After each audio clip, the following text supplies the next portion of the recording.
560 WQAM presents The Neil Rogers Show. To talk to Neil, dial 567-0560 in Dade and Broward. In other counties, call toll-free 877-785-NEIL or pound 560 on your AT&T and Verizon wireless phones. The opinions expressed by Neil, his guests, or his callers do not represent those of WQAM management, staff, or sponsors. Now, The Neil Rogers Show on 560 WQAM. Neil got out WQAM, where the faggot is.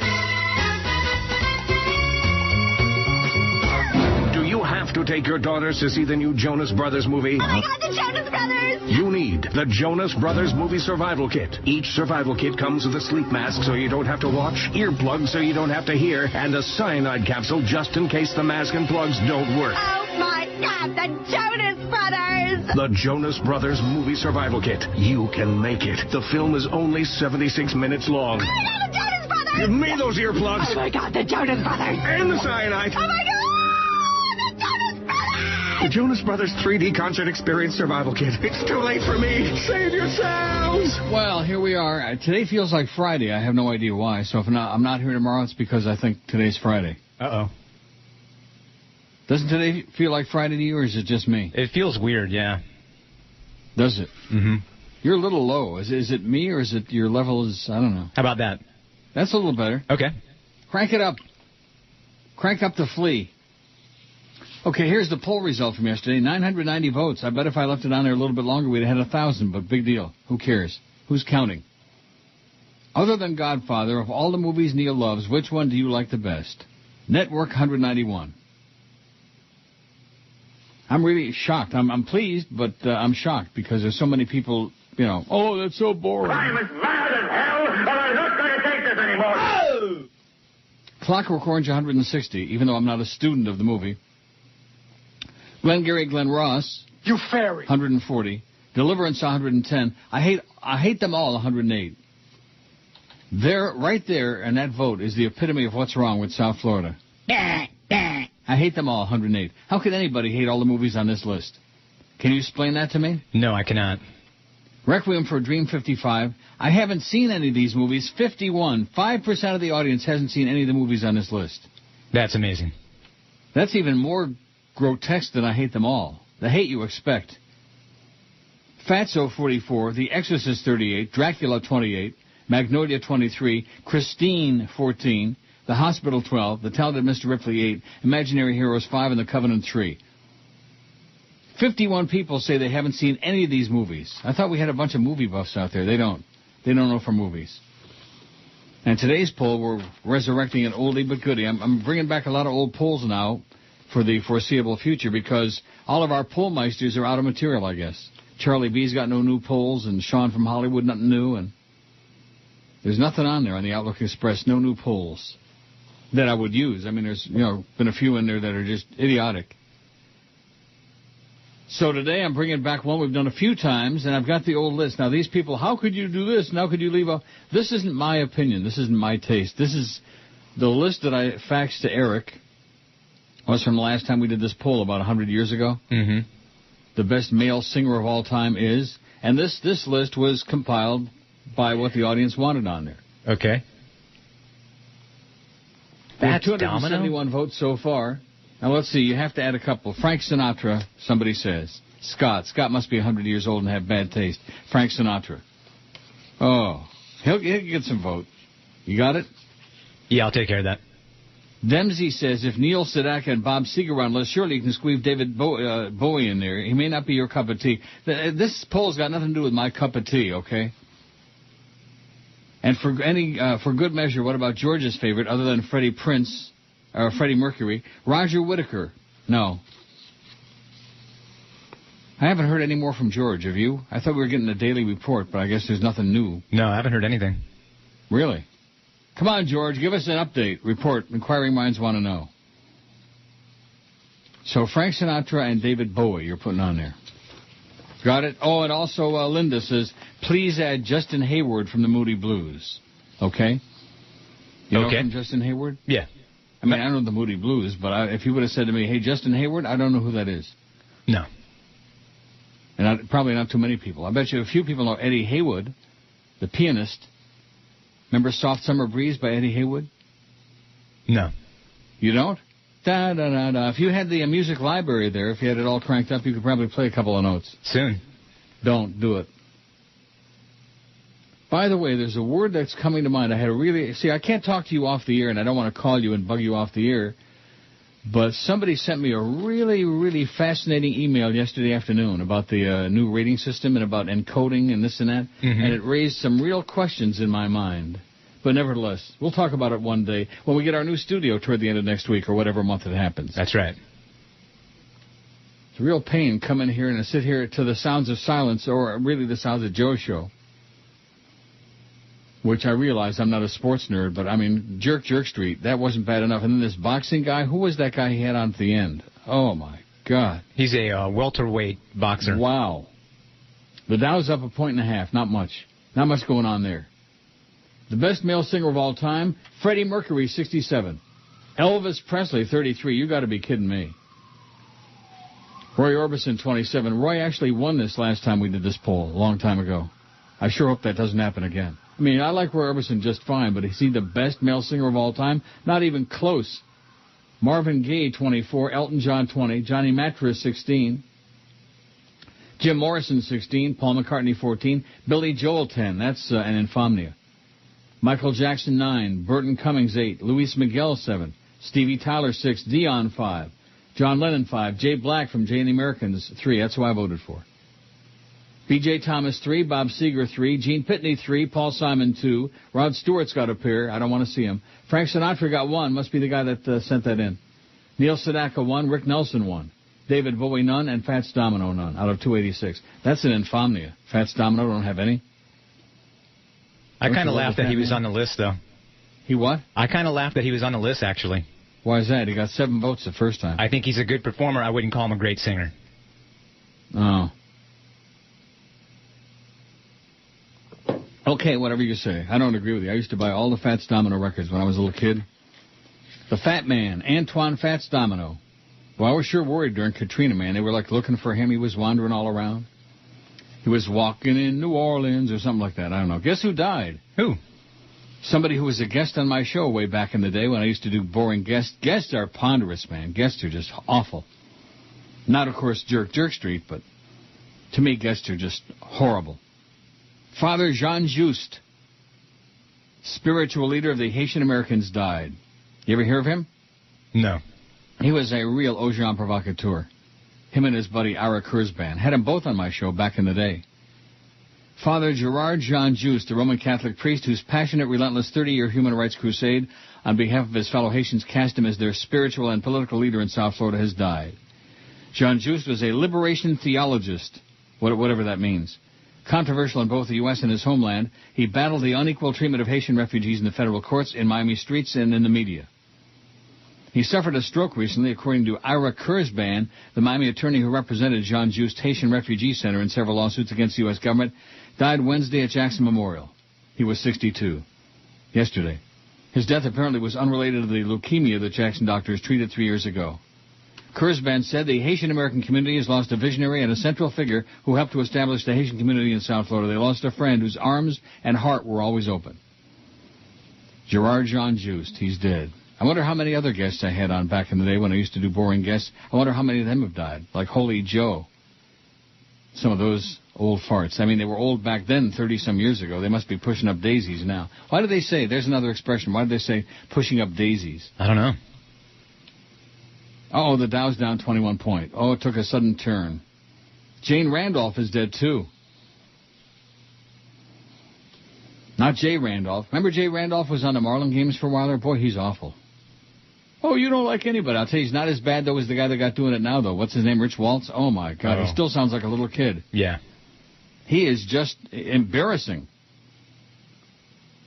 I mean, this is a market that had Rick Weaver once upon a time and Joe Angel. And now we got Jimmy Syphilitic, and we got Rich Waltz, Randy Red Deer Silly-Ass Moeller, Geldy. My God, the people doing play-by-play in this market. Jane Randolph, a B-movie actress in the 1940s who was best known for her role in the movie Cat People, died May 4th in Gstaad, Switzerland. After surgery on a broken hip, her daughter announced. She was 93. I've never been to Switzerland. Oh, I did go to Mohawk yesterday for 20 minutes, and I got out of there. You didn't like it? Didn't. I hated it. I called my cabbie. He waits for me in the parking lot. I called him up. I said, pick me up at the front door. I'll be there in 2 minutes. Let's go to Woodbine. And we did. I lost there, too, but at least I knew what I was losing. You know what I mean? Mohawk. It's way out in the middle of nowhere. It's in a place called Yedemsville, Campbellville. Way out on the 401. And it's like in farm country, and there's a bunch of old farmers there. At least there weren't any smelly Chinamen. They didn't have the ethnic flavor of Woodbine. You know what I mean by ethnic flavor? Yes. The ethnic folks who come on the bus. But I would never go back there. It's a little place. I got a story about the psychology of slot machines going for broke. I'm going to get to that momentarily, and some of you might find it amusing. And some of you might not. I don't know if it's compelling or not. To be honest with you, I don't know from compelling anymore. I do know from, what was that word I was using before? Oh, encoding. Mm-hmm. I want you to stop and think about that. Maybe I'll fax you this. I'll wait. Okay. I'll wait till the end of next week, and then we'll discuss it off the air. Jane Randolph is dead. Under contract to RKO Pictures in 1942, she was cast as Alice Moore, the young woman terrorized during a nocturnal swim in Cat People, the first of producer Val Lewton's horror films. I never heard of Val Lewton, and I never heard of the Cat People. Did you? And I never heard of Jane Randolph. Nope. The scene of her becoming trapped in an indoor swimming pool by an ominous feline creature whose eerie presence was suggested rather than revealed on screen is one of cinema's indelibly suspenseful scenes, Alan K. Rohde, a writer and film historian, told The Times. Randolph reprised the character 2 years later in the 1944 sequel, Curse of the Cat People. Curses. She played vulnerable victims in conniving fatales with equal panache and a clutch of something and fantasy B pictures. Noir and fantasy, oh boy. One thing about movie, so-called self-proclaimed movie experts, they're all pseudo-intellectual idiots, ass clowns. Don't you think? Yeah. And by the way, I watch a movie, I want to be entertained. I want to be amused, entertained, something. Right. I don't watch it so I can critique it. By the way, Pushing Up Daisies was first used in a book in 1842. And that's where it comes from. Pushing Up His Daisy, yeah. Yeah, Toes Facing the Daisies or something like that was used in a book, and that's where the phrase came from. Toes Facing the Daisies. Yep. Boy, I sure hope they don't bury me face down. No, that'd be bad, I guess. It doesn't really make any difference, though, does it? No, who cares? Anyway, she's dead. This is abroad. Jane Randolph. She did this, she did that. 3 weeks after wrapping up her role as an insurance investigator in the 1948 film Abbott and Costello Meet Frankenstein, she married Jamie Del Amo. He would help develop the Del Amo Shopping Center on family land in Torrance, California. The company spent most of their time in Spain. Most recently, Randolph lived in a chalet in Switzerland, kept a home in L.A. Well, goody gumdrop. Never heard of her. But she's dead. That's a shame.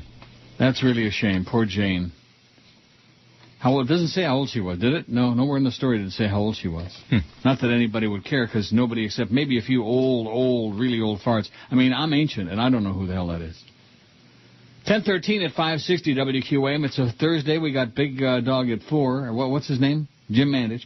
2 to 4, we got the Big O. A lot of big things. Oh! Big O. Oh! Big Dog. Oh! And then at 7 o'clock, it's, what is it? Hurricane Hotline. Oh, no. Yeah, that's big. Big deal. 8 to 9, high school gridiron report. And then at 9 o'clock, we got the Magic at the Cavs. And we got NBA hoops at 9. You into that? No, I already asked you. I'm not either. Neil Rogers God. Absolutely.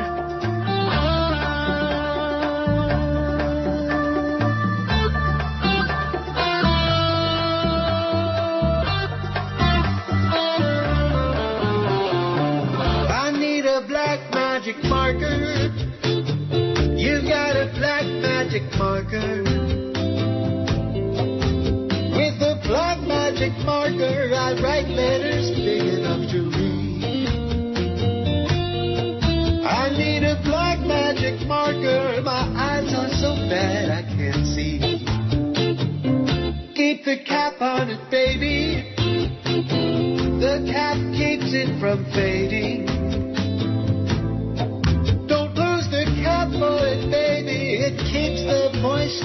and the ink. I like it fresh so that maybe I can huff the potent marker steam. 10:19 at 560 WQAM. Happy Thursday to you. Boy, you realize it's almost El Primero de Junio? What? It's almost the 1st of June. Wow. Monday. Well, speaking of that, tomorrow I'm going to, I guess I'll send it to you. Mm-hmm. The talent for May. We got these talent sheets. I mean, you sent me that directory of those numbers, but I can't read a lot of the numbers. There's like a blank space down through the third number on the whole sheet. Uh-oh. Don't send them again, though. Okay. And I'm not really sure where to send it anyway, so I'll just send it to you, and you can walk it over to Deb or whoever's in accounting these days. Yeah, that'd be Deb. Mike says, don't bring up Kirk Jerk Street too much. You'll get that Jerk Street email guy all heated up. That guy's the biggest loser. I see him from time to time at a bar off 17th Street in Fort Lauderdale. He knows I listen to you, so when he's drunk, he comes up to me and says, hey, buddy, you know I'm the Kirk Jerk Street lover guy? God, get a life, says Mike. Have a great show. Thank you. Yeah, I got a guy that's obsessed with Jerk Street. He sends me emails about him all the time, at least when Jerk is on our station. Is it Clarence? Could be. Wouldn't surprise me. Clarence must be the only big fan of Jerk Street and Drew Rosenstein-Krantz. P.R. Ralph has an update on Al Goldstein. I don't know where this is from. Oh, I see, the New York Post. Many have long accused Al Goldstein of having a screw loose.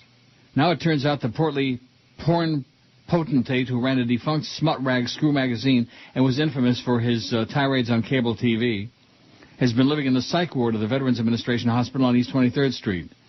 For 43 weeks, I've been living with crackheads and homeless people, he told the Post Lucas Alpert. Goldstein, 73, said he ended up there against his will last October after fainting from taking too much Ambien. I'm diabetic, I got off balance, he explained. Friends say Goldstein was threatening suicide prior to the episode and needs help. He says his last wife, his sixth and more than 40 years younger, only married him for a green card and left once she got it. But he claims he's still looking for love. I'd like to find an old woman whose husband died and I could be her boy toy. Nice. Oh, God. A lot of things I can think of Al Goldstein as, but being anybody's boy toy, oh, boy. I think that Ambien's kicking in again, Al. Get some help. You ever meet Al Goldstein? Never had the privilege. He's really a great guy. He's misunderstood, I would say. He's misunderstood. I'm a fat Jew. Yeah. He's a lot of fun. He's funny. But in his case, a little bit goes a long way. You know what I mean by that? Yeah. He's always on. He's always Al Goldstein. Tim says, I think the reason that young punk... Remember what I told you? Encoding. Mm-hmm. When you're thinking about ratings, thinking about encoding, thinking about the possibilities that exist there. I'm not looking to make an excuse, but there's got to be some explanation for this scandal that's going on there. Wouldn't you call it scandalous? Yeah. No? It's odd. But not scandalous? Could be. Could be scandalous. Oh, Campbell Brown is back on CNN. What a shame. Oh.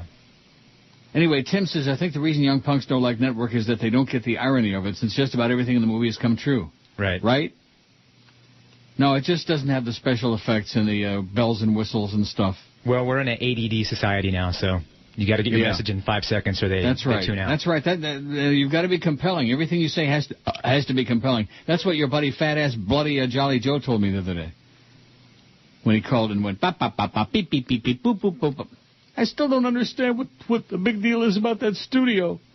There's a lot you don't understand, Jolly Joe. Most of it has to do with broadcasting.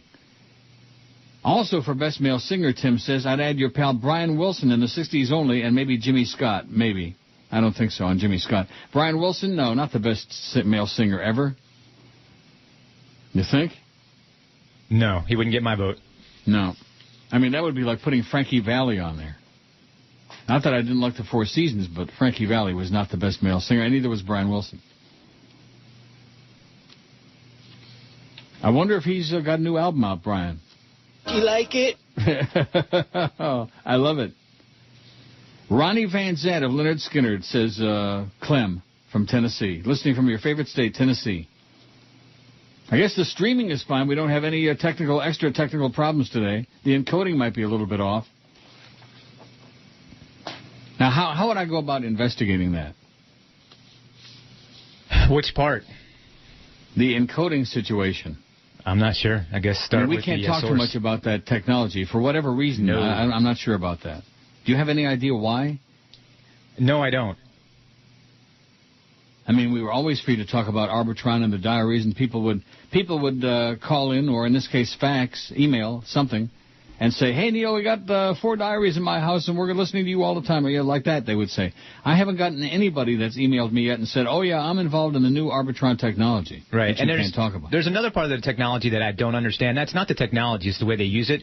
Because if you're an online listener, you don't get counted as much as an on-air listener, which makes no sense to me. You're still listening to the station. What's the difference how you're receiving the station? No, supposedly it's all the same. No, it's not. It's weighted differently. You get less for online listening. Yeah, definitely. Why is that? That's my question. What difference does it make if they're listening on their pop-up toaster? If they're listening, they're listening. Exactly. Well, what kind of a communist bunch of crap is that? Comunista. Barry Jackass says, my sources are hearing Sid Rosenberg will start on WQAM September 26th. Word is he'll be taking the 2 to 4 slot. When you hear this, you're going to plots. I already did twice today, so. No word on WQAM's plans for Orlando Alzugaray. My sources tell me Jimmy Syphilis has made a request to the Dolphin front office to have Orlando removed from the game day Dolphin broadcasts. I'm hearing that Howard Davis and Steve White would be interested in Orlando for $7.90 the ticket. Jimmy Syphilis made a request. Him and or the Big O boy hate each other like poison, I guess, huh? Sure seems like it. Wow. And in the meantime, Jimmy's the one they ought to be shoving off of there. Get him off. Oh, put a real play-by-play guy. And get Bill Zimfer back. He's horrible. Who is? Syphilis is terrible. No kidding. Nice guy, terrible play-by-play guy. He's a nice guy? He's always been nice to me, so. He was to me 100 years ago, till he turned on me, till he became a famous broadcaster, till he became a right-wing, ultra-Nazi broadcaster on Cheap Channel. So anyway, the word is that Toast is your contact over there. I know Toast, but he's not my contact. Oh. I'm not going to give up my source, you know. How about Frittata? I know Omelet. What? I know Omelet. Yeah, and? He's like up in Connecticut or something like that now. He's your source? No, he's not my source. Omelet is Flea's source. See, Johnny Dolan, if he don't stop making those fake emails with Paul Castronova's signature on them, he's going to get himself in deep crap over there. You can be sure of that. Because one thing about Cheap Channel, from what I hear, and you worked for them, is they don't put up with a lot of crap. No, not at all. As a matter of fact, they put out a memo when I was working there that anybody that called it Cheap Channel within the building was going to be fired on the spot. There you go. I know that the Lord even loves Neil Rogers. After years of drug abuse and controversial rehabilitation, Beach Boy Brian Wilson is ready to release a collection of his latest compositions. Thanks for granting us this interview, Brian. Brian, do you have any idea how retarded you sound? I'll show you what I mean. Here's how you sounded back in '62 from this early Beach Boy recording session. Hey, man. Did you like it? Yeah. My ears. Man. Okay, wait. Listen. Okay. Did you like it? Oh, that's very nice, Brian. Did you like it? Well, it's a little hard to dance to. Like it? Yeah, very nice, Brian. The Brian Wilson collection of burned out compositions. Do you like it? Oh yeah, that's great. Master copy available now on eBay. Do you like it? Well, I've got to be going. Do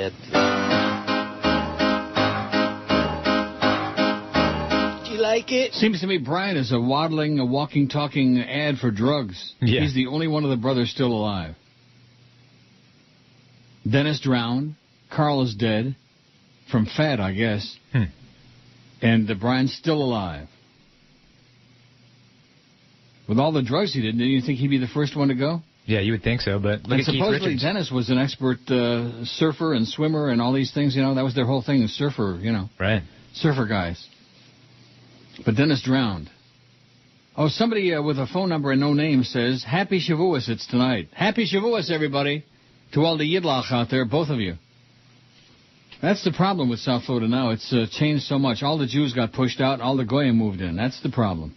That's why we got no audience left. Oh, and speaking of rumors and speaking of George, where's that one from, here it is, Barry. Barry's just out of control again today. Barry Jackass, you know? Mm-hmm. The Dan LeBastard show will be at the Clevelander on South Beach Friday night starting at 8 p.m. George is invited, it says. I wouldn't have read that other than the fact it's got George involved in it. Word is Howard Davis and Steve White are looking to see if George can fill a similar role in the morning to what Mark Hockman does on the Dan LeBastard show. Executive producer and creative force behind the show. This must be from the real Mark Hockman, because that's all they talk about is over across the street. They want to see what chemistry George has with the others and if it can be translated on air. Wow. So that's tomorrow night at the Clevelander on South Beach. George is going to be joining a bunch of goofballs from across the street. Yeah, they dumped Good luck, George. They dumped about $40 million into the Clevelander. They just redid it. And? It's nice. You know, that used to be like a real dump. Yeah, it's nice now. Hank used to hang out there all the time at the Clevelander, didn't he? That was one of his sponsors, the Clevelander on South Beach. Really? Back in the days when they had all those ACLFs and all the old yentas used to sit out there on the sidewalk in the lawn chairs, kind of like in Requiem for a Dream. Mm-hmm. Oh, hi, Harry. Here's Harry. Hi, Harry. Isn't that sad? Yeah. But that's what South Beach used to be before they brought all the Art Deco in and then all the clubs. Oh, yeah. You could see the scenes from Scarface. Yeah. Tim says, forgot to mention, if you like the talented Mr. Ripley, you may want to check out the 5 original novels by Patricia Highsmith. Talented Mr. Ripley was first. Sardonic, very smart and hilarious. I don't read books. I don't have time to read books. Do you read books? Yeah, I do. I used to read a lot. I don't read anymore. And there's some people out there saying, oh, well, it shows. You need to do more reading. Be more well-rounded, Rogers. Yeah, screw you. And did you know another one of the books in the series it says was made into a movie? Yeah. The best one, it said there were actually a few, but the best one starred John Malkovich. Ooh. I couldn't believe it either, but Ripley's Game was quite good. Not as faggy as the first one, but it took place in Italy and it was fantastic. And Tim says I liked it anyway. Check it out. Ripley's Game. I watched a pretty good movie last night called Donkey Punch. Never heard of it. It's like an independent British film. It was actually really good. Donkey Munch? Donkey Punch. Oh, yeah. And what's it about? Well, I don't want to give away the whole plot, but basically these guys, a couple of girls and guys go on a boat and then horror ensues. Horror? Yeah. It's a horror movie. Not really a horror movie, but there's some violent scenes in it for sure. But there's some horrors in it? There's horrors in it for sure. Mark says, don't know if anybody said it yet, but what about David Clayton Thomas of Blood, Sweat, and Tears? Sure, for the list, David Clayton Thomas. Get him on there, please. Best male singer of all time. Here's some goofball again with initials and a number. Not even a phone number, just initials. Can't you people, I mean, I know it's asking a lot, but can't you just make up a phony name like Ed or Sam or Sal or Moishi, something? Or Vince, like ShamWow Vince? It just would add like a more personal touch as opposed to saying, well, here's one from DP9146, you know, which is what this one is. Am I right? Yeah. Oh, wait till I find... Let me find the one about the phone calls. I'll find that. Give me a shtuch. Oh, when are the calls coming back? You said if you could. Well, we can't. Not yet. At the present time, we don't... we are technologically handicapped. We've got lots... Oh, here it is. I'll get back to the other one in a second. Matt in Miami says, I heard you say the other day you couldn't wait to take phone calls. Oh, you couldn't take phone calls if you wanted to. How much longer do we, the listeners, have to wait? How much longer do we have to wait? Isn't that priceless? We will all be dead one day. That's true. The emails are good, but they need a break already. I really miss some of the classic callers. Like, and it says, does the Lucy Lopez Milky Way quarter slot guy or ratings guy still listen to or email your show? How the hell do I know? How do I know if they listen? First of all, Lucy Lopez was not a listener. She was, she's still over there at Power? Yes, she is. She's at Power 96, and George used to schlep her on the show when he was doing the show. Right. And the quarter slot guy, if I ever hear from him, never hear from him again, it'll be much too soon. He has nothing to say. Says, I can't stand the I'm your friend guy. He ruins it for all the good callers you have. And who are those? Who are they? Please reconsider taking calls, mixing them in with the emails. I'm not trying to tell you how to do your show. Just an idea, Neil, says Matt in Miami. I will do that if we ever get the technology, if we get the phone fixed. if we get the dots back. Lots of things that don't work, but you know what Jolly Joe says? It's a lot easier to critique engineering than actually get the job done. Well, that's obvious because, boy, when it comes to this show, there ain't much getting done. Am I right? Pretty much. Now, have you looked in that studio that's supposedly going to be our studio? What's lacking in there so far? It's hard to tell by just looking at it because by the eye it looks like it's ready to go, but I'm assuming there's things missing that I can't see. And they haven't worked on it the last 2 days because they've been in the old building getting that one ready to... Oh, I know. That's priority number 1, and power is priority number 2, and anything else that comes along is priority number 3, 4, 5, and through 100, and then we're after that. Anyway, this one email says, is Holy Joe, you mentioned the same one who preached to the surfers in South Beach in the 60s? That is correct, Holy Joe. He used to waddle around with his Bible, and he was a real goofball. I used to just rip him to smithereens, make a monkey out of him on here. And then after I finished with him, then Craig Worthing started putting him on his show. Holy Joe! Holy Joe! Wait a minute, Holy Joe! Those were the days, man. Totally different world of radio. Can you put Paul Rogers on, Blackie wants to know. You want to put Paul Rogers on the list? Yeah, sure. Sure, why not? Bad Company. Bad Company. Paul Rogers, he's good. Kerry says, how can you not have the greatest singer of all time on your list, Roger Daltrey? Oh, my God, are you kidding me?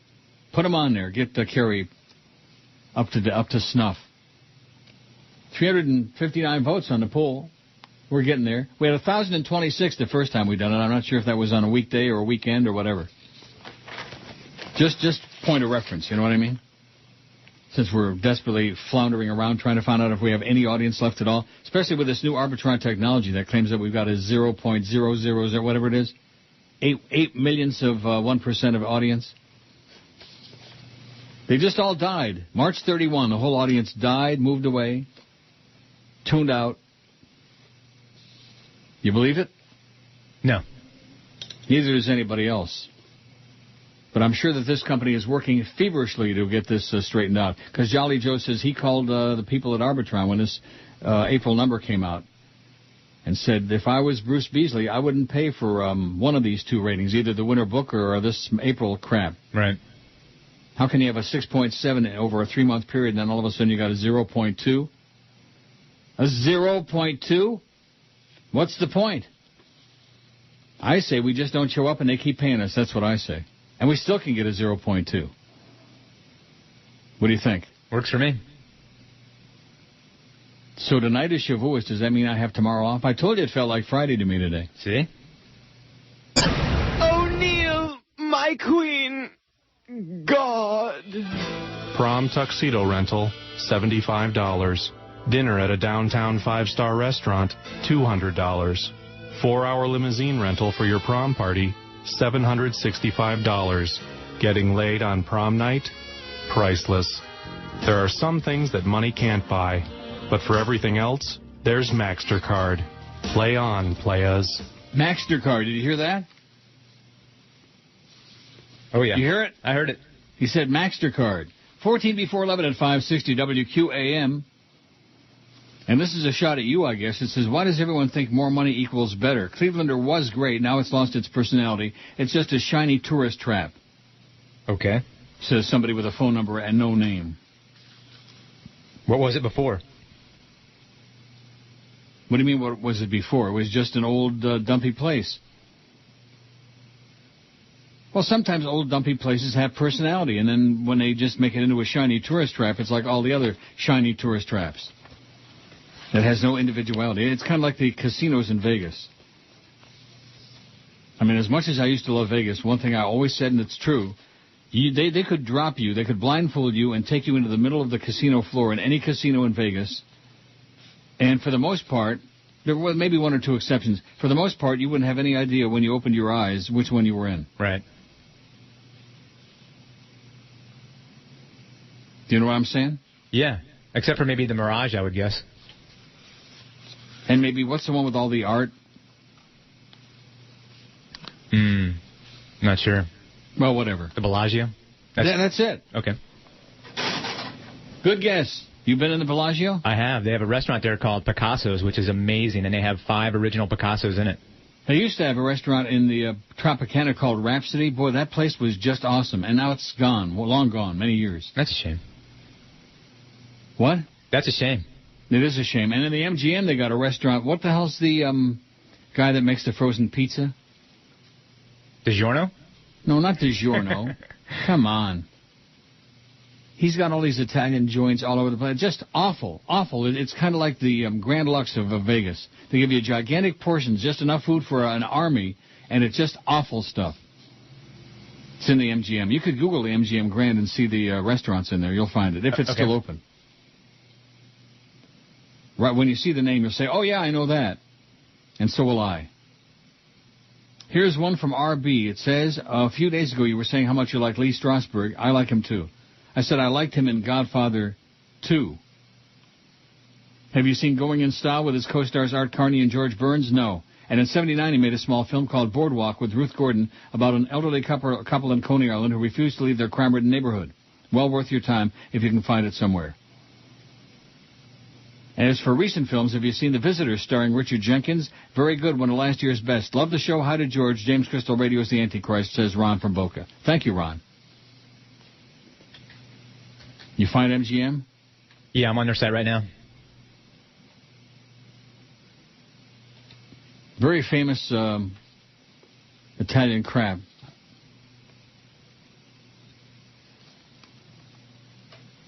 If the money's on the table, well, no, I have a partner.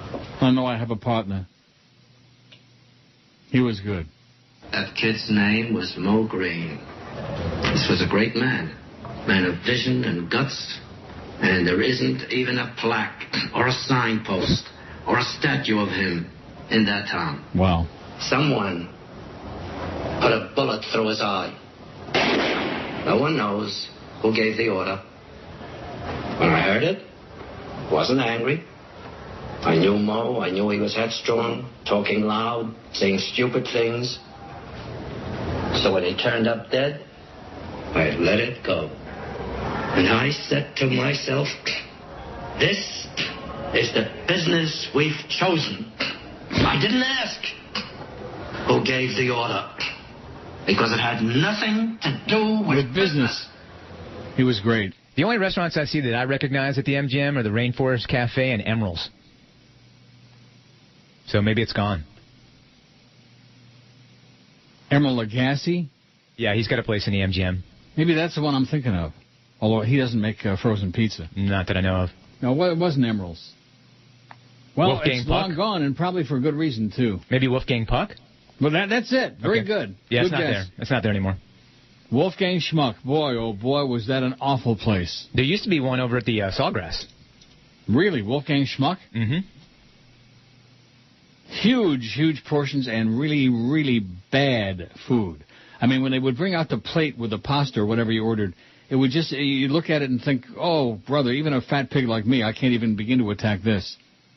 How do you attack the meal at the Wolfgang Schmuck? From behind? See, this idea of bringing gigantic portions of crap, I'm offended by that. I don't like that. I want a medium portion, like in Italy, when you order pasta, they bring you a small bowl of pasta. And usually the Italians eat it as an appetizer, as a first course, then they eat their meat or fish or whatever. As opposed to like bringing a big tub, like you could fill a bathtub with it. What kind of a disgusting pig needs to eat that much? Oishmoy Jew says Florida's mostly Protestant. This is almost interesting. I wouldn't say it's compelling, but it's fairly interesting. But Roman Catholicism is the single largest denomination in Florida. There's also, it says, a sizable Jewish community located mainly in South Florida. Oh, yeah. Florida's current religious affiliations are shown in the table below. 40% Protestant, of which 9% are Baptist, 6% Methodist, 3% Pentecostal, 26% Roman Catholic, 3% Jewish, other religions 3%, non-religious 16%. Maybe that's what happened. Maybe they shoved all the atheists and agnostics out of Florida, and that's why we have no audience left. Because our audience is mostly a bunch of heathens. Am I right? Sure. Yeah. Always has been. According to the 2005 census, the racial distributions in Florida, 63.1% white, 16% African American, 2.1% Asian American, 1.4% others like Indians, and the remaining 18% are Hispanics or Latino of any race. Florida has one of the largest African-American populations in the country, ranks the second highest Latino population in the East Coast outside of New York State, and Florida's Asian-American population has grown in high rates in the 1990s, the majority being ethnic Chinese, Filipinos, and Vietnamese settled in the Gulf Coast. Well, I sure didn't know that, because you sure can't find too many Chinamen in South Florida anyway. No. As opposed to here, my God, there are so many. I bet you half of China is in Ontario, mostly in Toronto. I didn't see any at Mohawk. Didn't see it. Oh, and then yesterday at, I don't want to go into it. Okay. Well, I will when I get to the article about slot machines going for broke. Professor says Vegas gambling machines designed to get people to play to extinction. Play to extinction. That's a great line. I love that. Until you ain't got no more money, till you got your credit cards are all tapped out. When in doubt, get them all maxed out. That's what they're designed for. And this business of random bullcrap, that's the biggest lie. Next to Joe Bell, these people are the biggest liars in the world. The people who run the casinos. Oh, it's all random. Every pull can be the jackpot. BS. Do you believe that? No. And, of course, they have all these near misses. Those are the ones that get me. And I know they're programmed for that, for a lot of near misses. So it looks like I just missed. It's like death. Either you're dead or you're alive. There's no like in between. Except in South Florida, where you have the walking dead and the near dead. Carney says, not trying to but I think we should add, oh boy. And he's got a typo here. Instead of add, he wrote ass. We should ask Sam Cooke, Jackie Wilson, and Van Morrison. Love the show forever and ever. Thanks, Carney. You want to put those three on there? I already put Smokey Robinson on there. What was the other ones? Van Morrison? Sam Cooke, Jackie Wilson, and Van Morrison. Okay. Smokey Robinson is the greatest singer of all time? I think he's good. What about David Ruffin? Sure as hell better than Smokey Robinson. Smokey was like a little on the light side. I'm not talking about him personally, but I'm just talking about his sound. The tears of a clown. Like that. I don't know. Well, he wasn't exactly like a heavyweight. Sam Cooke, Jackie Wilson, and Van Morrison. You got it, Carney. Jim and Kendall says, welcome back. How about, you're going to plotz when you hear who he wants on the poll. How about Andy Williams? Absolutely not. Oh, my God. Andy Williams. Can you believe that? The greatest male singer of all time is Andy Williams? Well, I guess Jim doesn't get out of the house much. One thing I like about Andy Williams, other than his golf tournament, he went away and he stays out of he doesn't keep coming back to bother us. You know what I mean by that? Mm-hmm. Some of these old TV performers who keep coming back and they got the specials, and they just, because they never have enough money. The best male singer of all time, how many votes we got? 376. Freddie Mercury, 85. Elvis, 45. That's just silly. Although he came in second the first time we did this. In fact, he almost came in first. Roy Orbison, 29, who won the first time. Marvin Gaye, 26. Elton John, 25. Frank Sinatra, late edition, 21. Couldn't sing his way out of a paper sack. Johnny Mattress, 20. Jim Morrison, 18. Paul McCartney, 14. Burton Cummings, 13. Billy Joel, 12. Michael Jackson, 12. Luis Miguel, 9. A voice like butter, as the goddess would say. Stevie Tyler, 7. John Lennon, 7. Jay Black, 6. How come Jay Black's only got 6? I don't know. You didn't like Jay Black from Jane the Americans? Yeah. Phenomenal voice. Incredible. Dion, 5. B.J. Thomas, 3. Paul Simon, 3. Bob Seger, 3. Rod Stewart, 3. Gene Pitney, 3. He's dead. David Bowie's got 2. And 1 for Roger Daltrey, Otis Redding, Tom York, Neil Sedaka. Fats Domino finally got 1. Right. Rick Nelson, 1. And none, well, you just put him on. Yeah. None yet for Jackie Wilson, Van Morrison, Sam Cooke, Paul Rogers, David Clayton Thomas, Michael McDonald, you got to be kidding me, Chris Isaacs, and Smokey Robinson out of 379 votes. This is the Neil Rogers Show. This is your brain. Any questions? Hi, I'm Joey D., formerly of Joey D. and the Starlighters. I'm also founder of the Rock and Roll Rest Home, where we provide care and treatment for many of the rock and roll stars you've loved so much in the past, but whose lives have been destroyed by crooked record companies. Stars like Mr. D. Clark over here.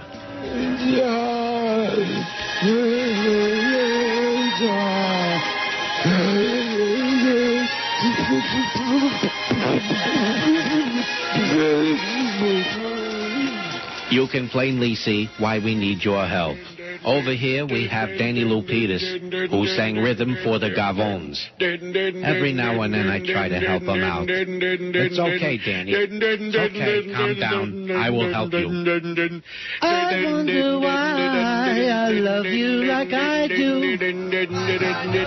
Please show your support by sending your checks to 442 Glenwood Avenue in Surf City. Our email address is brunswick.swan. For more information, just call Beechwood 45789. Thank you.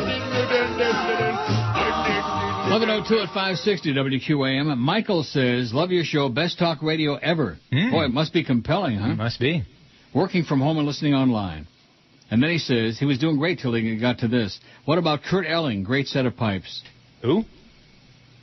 Mike is listening in Palmetto, just south of St. Pete. Yeah. Kurt Elling. I looked him up. I Googled him. He's a jazz singer. So that, no thanks. You know, you played that Joey D and the Starlighters, useless trivia. You know who played guitar for him? No. Jimi Hendrix. Really? Yeah. That's where he got his start. Joey D and the Starlighters? That was his first paid gig, yep. I'll be damned. Mm-hmm.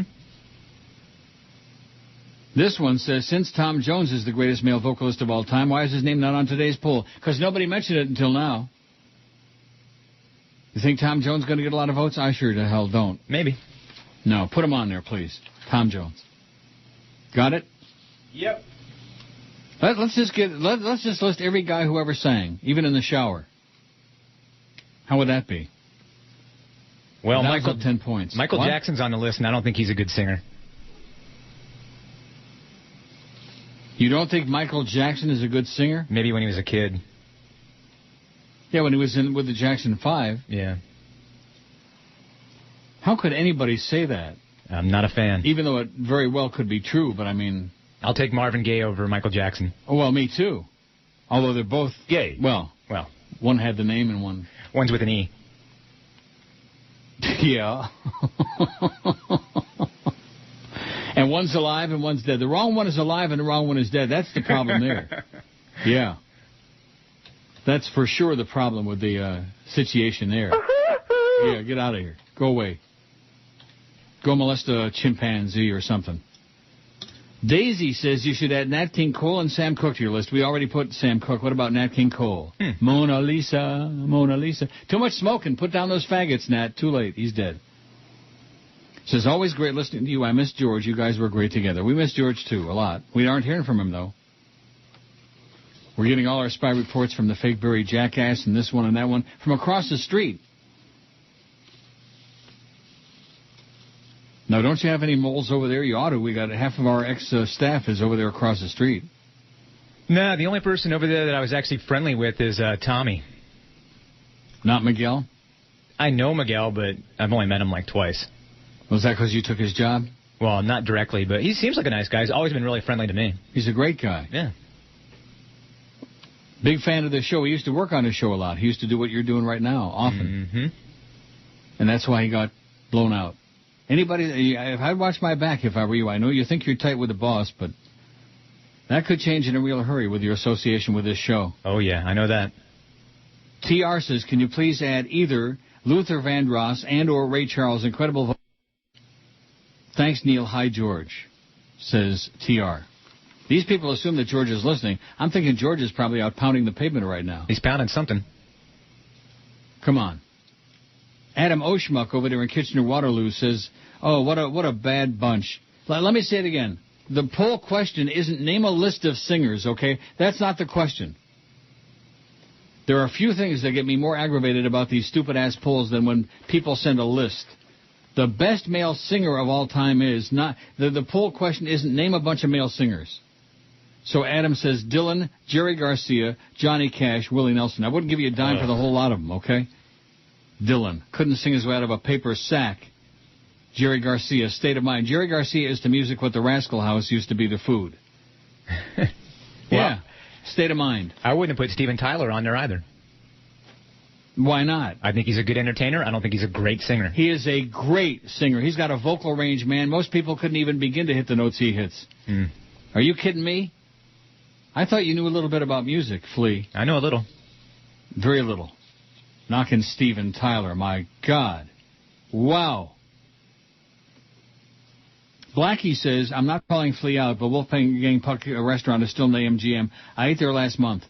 Small portions, not the brightest servers. Well, at least they wised up and they stopped serving those gigantic portions of food. And it's not on their website, so. Yeah, well, that must tell you a lot. Wolfgang Schmuck. But I was right about that. They make frozen pizzas, right? Wolfgang Schmuck? Yeah, and soups and all kinds of stuff. Oh. I remember I was so excited the first time I saw when they opened that in the MGM, because I used to stay in the MGM all the time back in my Vegas days. And I thought, boy, this place is going to really be great. Whoa. And it sucked, man. It was crap. You're dropping out. I'm what? You're dropping out. Well, why is that? I don't know. Nothing changing here. I'll let you know if it happens again, but it's happened a couple of times now. For how long? Like that. Oh, no. Not more technical low jinks at QAM. Some places have technical high jinks. We have technical low jinks. How often is that happening? Just happened a couple seconds ago, and it's happened like 3 times. Oh, boy. And this is on the air. Yeah. I saw the thing about Celia Cruz, okay? It wasn't funny the first time, and it's not funny now. Freddie Mercury, somebody just sent it. We should add him to the list. Yeah, let's add him to the list. It's pronounced Darren, it says. Darren what? Oh, his name. Well, great. Who cares? Nobody cares. Oh, the fake Anita Bryant's back. Dump that right away. Kevin says Robert Plant, Bono, Sting, another list. As soon as I get a list, I delete it. Here's one that says Steve Perry. Just one name. Okay, put him on there. Okay. He doesn't deserve it, but nevertheless. From Journey? The best male singer of all time is blank. And Freddie Mercury's leading by 1,000,000 miles. Put him on there. Put him on the poll. Put him on there. Whatever happened to that guy, the Frankie Lyman guy? Put him on the poll. He was never an emailer. He was just a caller. Probably technically challenged when it comes to sending emails. Maybe a schlepper. Carney, who's absolutely chronic, says, I can't help but think the survey is swayed a bit by the departure of George. He would always say how Freddie Mercury was the best and his favorite male singer, and this might be why Freddie's votes are a bit high right now. It says, just my thought, vote fair, bitches, Carney. It's just, the poll is just for fun, okay? It's not like science. It's not going to change the future of this subhuman race. Just for fun, okay? In addition to which, George ain't here in case you haven't noticed, so how does that impact the poll? Some of these people have got way too much time on their hands. And that leads to just gibberish, mumbo-jumbo. Although I do like gumbo. I don't like that crawfish. Oh, my God, is that bad stuff. You ever have crayfish? Oh, yeah. Suck the heads. Oh, Robin Orlando says, how about Andrea Bocelli or Luciano Pavarotti? No, we're not putting no opera singers on there, okay? Pseudo-intellectual in Orlando. Oh, my God. Johnny Dolan says, you're missing someone. He sells out Vegas every night. Barry Manilow, please add him. No thanks. If Barry Manilow is the best male singer in history, I'm going to stop listening to music. Here's one. It's got 2 of them. I'm not playing with those. I'm going to delete them right away. I'm not playing that game. 406 votes. Freddie Mercury's kicking ass. And I voted for Jay Black. Steve Tyler, by the way, has got 7 votes. Jay Black's got 6. I can't believe you're knocking Stevie Tyler. It's just... No, he's talented.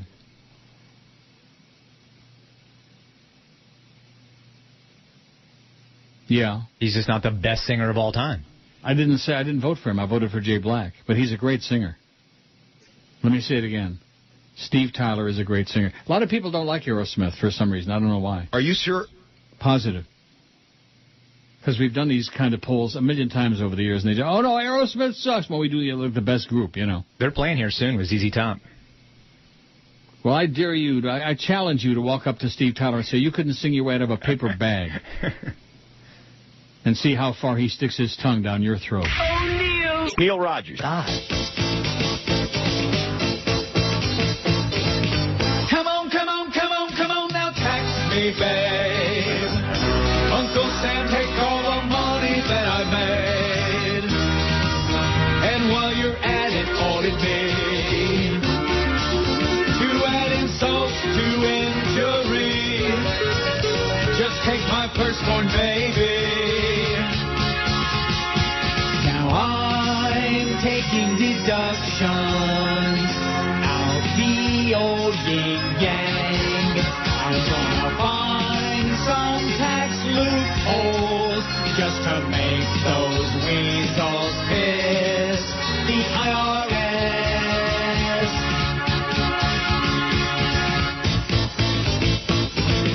Come on, come on, come on, come on, now tax me, babe. Tax my dog, tax my freaking toupee. Tax my patience, tax my sanity. Yeah, I'm gonna lose it anyway. By April 15th, that dreaded day. 11:17 at 560 WQAM. Somebody said, what about Jim Morrison? That's why I played that. He's got 19 votes, by the way. There's nothing worse than people too lazy to look at the poll and see the list we got on there and send somebody that's already on there. Right. But then again, that's the audience, you know. Here's one from Rick who says, you don't have fellow Rochesterian Lou Gramm on the poll. Never heard of him. Lou Gramm? Lou Gramm, did you? Yeah. Who's that? Lou Gramm? Wasn't he part of, like, the Digital Underground? No, that's Lou Reed. Wait, Lou Gramm, he's the singer from Foreigner. He is? Yeah. I love Foreigner. I think that's Lou Gramm, right? I don't know. You're asking me? I'll look it up. Yeah, Google it. Lou Gramm, Gramm. I love Foreigner, but I again, I can't tell you the individual singers. One of those things. Oh, you're not a student of Foreigner. Yeah, that's right. I've seen a few Foreigners. Yeah, Lou Gramm is the lead singer of Foreigner. Well, good. Put him on there if you want. I don't care. Okay. He's from Rochester. Big deal. So is Steve Alimo. We're not putting him on there. Rick in Plantation says, listener for 30 years, always enjoyed your shows. Too bad the Beasleys have ruined your shtick and your show in general. That's correct. But we show up every day and do the best we can. And they continue doing everything in their power to destroy. It's a burn and demolish mission. I'd like to see Mick Jagger on the list. If he's not on there, well, he's not. Mick Jagger. Why is Mick Jagger not on there? Now, there's another one. See, I would put him in the category that you're putting Steve Tyler in. Great performer, but not a great singer. Right. Mick Jagger. But we can put him on there. What about Lou Rawls, says somebody. Boy, everybody who ever sang a note is getting a mention here on the poll. Let's get off of that crap. Castro's daughter says Cuba to reinstate sex changes. How do you like that? Oh, my gosh. Cuba will reinstate sex change operations previously banned on the island, President Raul Castro's daughter Mariela said yesterday. The health ministry authorized the operations last year, but none has been performed since it was unclear when the surgeries would begin. Mariela Castro, a sexologist and gay rights advocate, announced the return of sex change procedures and comments aired on state TV. She runs the Center for Sex Education, which prepares transsexuals for sex change operations, and has identified 19 transsexuals deemed ready to undergo the procedure. Castro also said she backs efforts to allow lesbians to be artificially inseminated, a procedure currently barred. Incredible. The first successful sex change operation was performed on the island in 1988, but subsequent procedures were prohibited, Mariela Castro told an International Congress on Assisted Reproduction meeting in Havana. Some Cubans protested the decision last year to allow the operations, either because of general opposition to the procedure or for its high costs for a developing country with economic problems. The government would bear the cost of operations because Cuba has universal health care. Any takers out there? Anybody, any of you guys want to become a woman? What do you think? No. Boy, I guess you missed Jerk Street this morning. I caught a little bit. Did you? Mm-hmm. Oh, no wonder you sound down. So I guess this, I mean, it's only what's the date today? The 28th of May? Yeah. El 28 de Mayo? I mean, it's not anywhere near football season, and these people are just obsessed with that wall of football. Are you thinking about football now? Right now I'm thinking about something to eat. Well, they'll be in soon, 15th Street Fisheries. This is the hour, by the way. I'm glad you mentioned that. This be the hour. That'll sell out fast. No, that always does. It's one of the most popular ones. Detroit beat Chicago in overtime last night, 2-1. That's a bad piece of news. That means that series is over. Both series are over. Same crap again, Pittsburgh and Detroit. Yeah, rematch. That's weird. Oh, sad. So sad. Let's get hockey intensive. What do you say? No. I don't hear anything about that on our sports nerd shows. No Sid the Kid talk at all. Stanley Cup Finals coming up. Penguins and Red Wings. And we're talking about football on the 28th of May. Well, that's because in town there's no interest in hockey, including the Panthers. This is that article about slots. Going for broke. Thanks, Will, for sending this, by the way. Professor says gambling machines are designed to get people to play to extinction. Natasha Shull recalls how in the late 1990s she began observing people in Vegas transfixed for hours at video poker and slot machines. What, she wondered, kept them going to machines until they lost all they had to lose. After more than a decade of research that included lengthy observations and interviews focused on gambling machines, Shull is publishing her conclusions on how closely guarded proprietary mathematical algorithms and immersive interactive technology are used to keep people gambling until they, in the industry jargon, play to extinction. Now an assistant professor at MIT's program in Science, Technology, and Society, Shull believes her research underscores just how addictive today's sophisticated gambling machines have become, something to consider when states are increasingly looking to legalize gambling as a revenue source, often by allowing video poker or slot machines in bars, horse tracks, or other locations. Like Mohawk. You don't want to go to Mohawk. Sucks. Indeed, estimates indicate that a large majority of the revenue from the U.S. gambling industry, reported as $92.3 billion in 2007 by the American Gaming Association, comes from such slot machines, man. Got to find you a good machine. I see Vegas as kind of a laboratory where experiments are going on between people and machines, says Shull, a cultural anthropologist whose book on gambling, Mach No Zone, Machine Zone, I see there. Mach No Zone. I like that better. Machine Zone, Technology, Design, and Gambling Addiction in Vegas. See, this is chopped off on the right-hand edge. Mm-hmm. I know it's unusual. It's scheduled to be published by Princeton University Press in 2010. Mach No Zone. In the zone, it says, key to understanding Shull's conclusions is what she calls the zone, a dissociative state or trance in which players lose a sense of time, space, and physical embodiment, consumed totally by the spinning numbers, symbols, or electronic card hands before their eyes.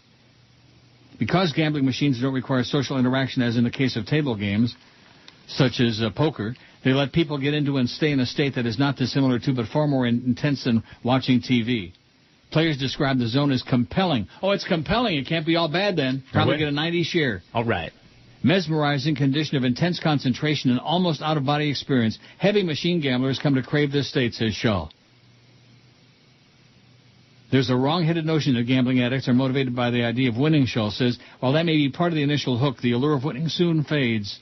The allure of the zone doesn't fade. It's about wanting to keep playing, she says. People will actually get disappointed or irritated if they win a jackpot because it may freeze up the machine and interrupt their flow. Then they have to sit there until they lose it. Walking away with the jackpot is not an option in their state of mind. How do you like that? I'll finish this after the break. Because it just said it's compelling. Didn't it say that? It was very compelling. If it's compelling, we ought to get like an 88 share with it. Floridians, dumb as dirt. Dude, man, nobody likes to get up in the morning. But let's face it, party all night, sleep all day makes Johnny one unemployed convenience store worker. That's why you need the rock and roll alarm clock. No wimpy beep beeps here. Just gut-wrenching, high-decibel screams from today's top rock artists. You'll awake to Bruce Springsteen and Joe Cocker. Chris Robinson from the Black Crowes. And for the true comatose snooze hound, there's the Who alarm.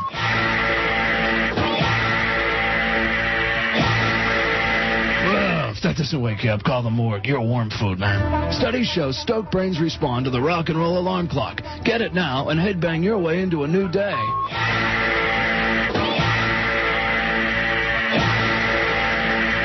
It's 11:30 at 560 WQAM. So what do you think about, what's the scuttlebutt around the building about these numbers? It's mixed reactions. The guys from Power aren't very happy about their numbers, and obviously we're not really happy about what your number is. And Really? last I heard, Bruce Beasley was going to send a letter to the Arbitron guys. Yeah. And we'll see what happens What? from that. They need to change maybe the sampling a little bit. Apparently it was very undersampled in men 25-35. Oh, really? Yeah. Well, isn't that great? Mm-hmm. Which I'm probably not supposed to talk about, but whatever. Well, we're not supposed to talk about anything. Go on the air and do a great, compelling talk show, but don't talk about this and don't talk about that and don't talk about what happened with this. They have cut my balls to the quick. Talk about being an old smoothie. I don't even have like a bump. That's right. I don't even have like a nub. They have sliced my cojones off, man. Holly says, without a doubt, Freddie Mercury is the greatest male singer of all time. It's great when people say, I like Freddie Mercury just fine, but when you say without a doubt, as if because you say it, it makes it a fact. I guess we're all guilty of that, right? It's like you knocking Stevie Tyler. You got some freaking nerve, mister. I didn't knock him. I think he's very talented. You did. You I think he's great. He's just not the best. You said he was garbage. You said you wouldn't touch him with my tongue. I touch his daughter. I bet you would. And what hetero guy wouldn't? True. His range and pitch, Holly says, meaning Freddie Mercury, was always perfect. He was an amazing performer as well. There's someone on the horizon, I believe, will someday be on the list of greatest male singers of all time. Oh, by the way, Luis Miguel's already on there for people they're too lazy to look at the list. I love Luis Miguel. Saw him in concert 3 times. How do you like that? Twice in Vegas, once in Miami. Wow. It says you're probably saying, who the hell is he, Adam Lambert? Do you know who that is? Adam Lambert? He came in second on American Idol this season. He should have won, says Holly. Is a major star in the making. Kind of a cross between Freddie, David Bowie, and Steve Tyler. This, of course, is just my humble opinion, but I haven't seen an all-around entertainer like him in a long time. I guess time will tell. Love you, Holly. Thanks, Holly. Yeah. American Idol, my ass. Don't watch it. God. I wouldn't watch that if they paid me by the millisecond. Let me just give you that one word again. Encoding. Okay, keep that, write it on your wrist like the guy in Memento. Lenny. Remember Lenny in Memento? Now, did you get into the Easter egg thing yet? Have you started looking that up? Yeah, I'm going to check that out. I Googled it and got the information on it. Now I just need a DVD to experiment with. You don't have Memento on DVD? No, I don't have any DVDs. You don't have BVDs? Well, I don't have any of those either. Or why HTDs. Not? I thought you had a Blu-ray. I do, but I don't buy DVDs. I don't understand buying a DVD. You rent them? Yeah, I have Netflix. It's awesome. And how do you send them back and forth? You FedEx them? They give you an envelope that you mail it back in, and you can keep it for as long as you want. Mail it? Yeah, you put mail it in the snail mail? Yep. Well, they have a hub right here in Fort Lauderdale, so it gets to them basically same day. Well, when you're making the big bucks like you're making, it seemed to me you'd be buying them so you can watch them over and over again. Well, you're not gonna see any Easter eggs on the ones you get from Netflix. I'm sure of that. I don't know. I guess the DVDs you get from them are the same ones you'd buy in the store? Yeah. No, I don't think so. Anyway, getting back to... What? I don't think they are. Oh, they're not? Getting back to the slot players, this pseudo-intellectual article here about from this professor. And let me just interject by saying she says it's not a social thing. See, I go there to play my machine, hopefully to find a good machine and win some money. And I do a lot. I know it's a crazy idea, but I do comparatively. Over the long run, you lose your ass, of course. It's a sucker's game. But at Woodbine, I do pretty well. But there's this one guy. Well, there's a bunch of people. He's a stock market guy. He invests people's money. He's a stockbroker. And almost every afternoon, he can be found plunging his guts out of Woodbine. Now, do you think that's his money or his client's money? Yeah, a little bit of both. Oh, look at that. Looks like a hurricane coming. Plays out. Now, although it is not expected to have a direct threat to land, what you can expect, though, along the coast is going to be rip currents, rip tides. I would say as far north as the Jersey Shore, maybe as far south as the Georgia coastline. So you're going to be dealing with some of the after effects from the storm. Coming up, we're going to talk about this again, Tony. We're also going to take a look at the rest of your national forecast. Wow. Wouldn't that be something if they blew Jersey away? What a great benefit that would be. Anyway, it says some players are content to not win for long, dry stretches if there's a chance for a big jackpot. But what seems to be compelling, well, that word is just all over the place lately. You notice that? Yeah. It's not one of the common words that I use in my existence, compelling. That the power of Christ compels you. See what I mean? It's everywhere. What seems to be compelling to most people and thus most profitable to casinos is play that produces a constant flurry of little wins. Shull says most players will stay on a machine longer if this is happening. One designer told Shull, some people they want to be bled slowly. To create the kind of game that renders a steady stream of small wins, designers build machines with increasingly complicated playing options, allowing players to bet on more than one line of cards or symbols. Sometimes even diagonally or zigzag lines are in scatter mode, Shull says. Scatter. Money in a single play can be spread out among dozens of bets, thus almost ensuring something will hit even if the paycheck is only a few cents. That's like Quick Hit is like that.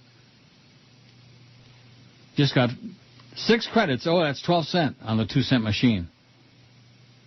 These high-intensity gambling machines are played with magnetic stripe player cards instead of coins, and they no longer feature the pull handles of traditional one-armed bandits. Yeah, they do. And those people really bug me. The ones who want to be the macho guys, they got to pull the handle like that, and the whole damn counter shakes, all the way up and down the counter. Well, what are these guys trying to prove? I don't know.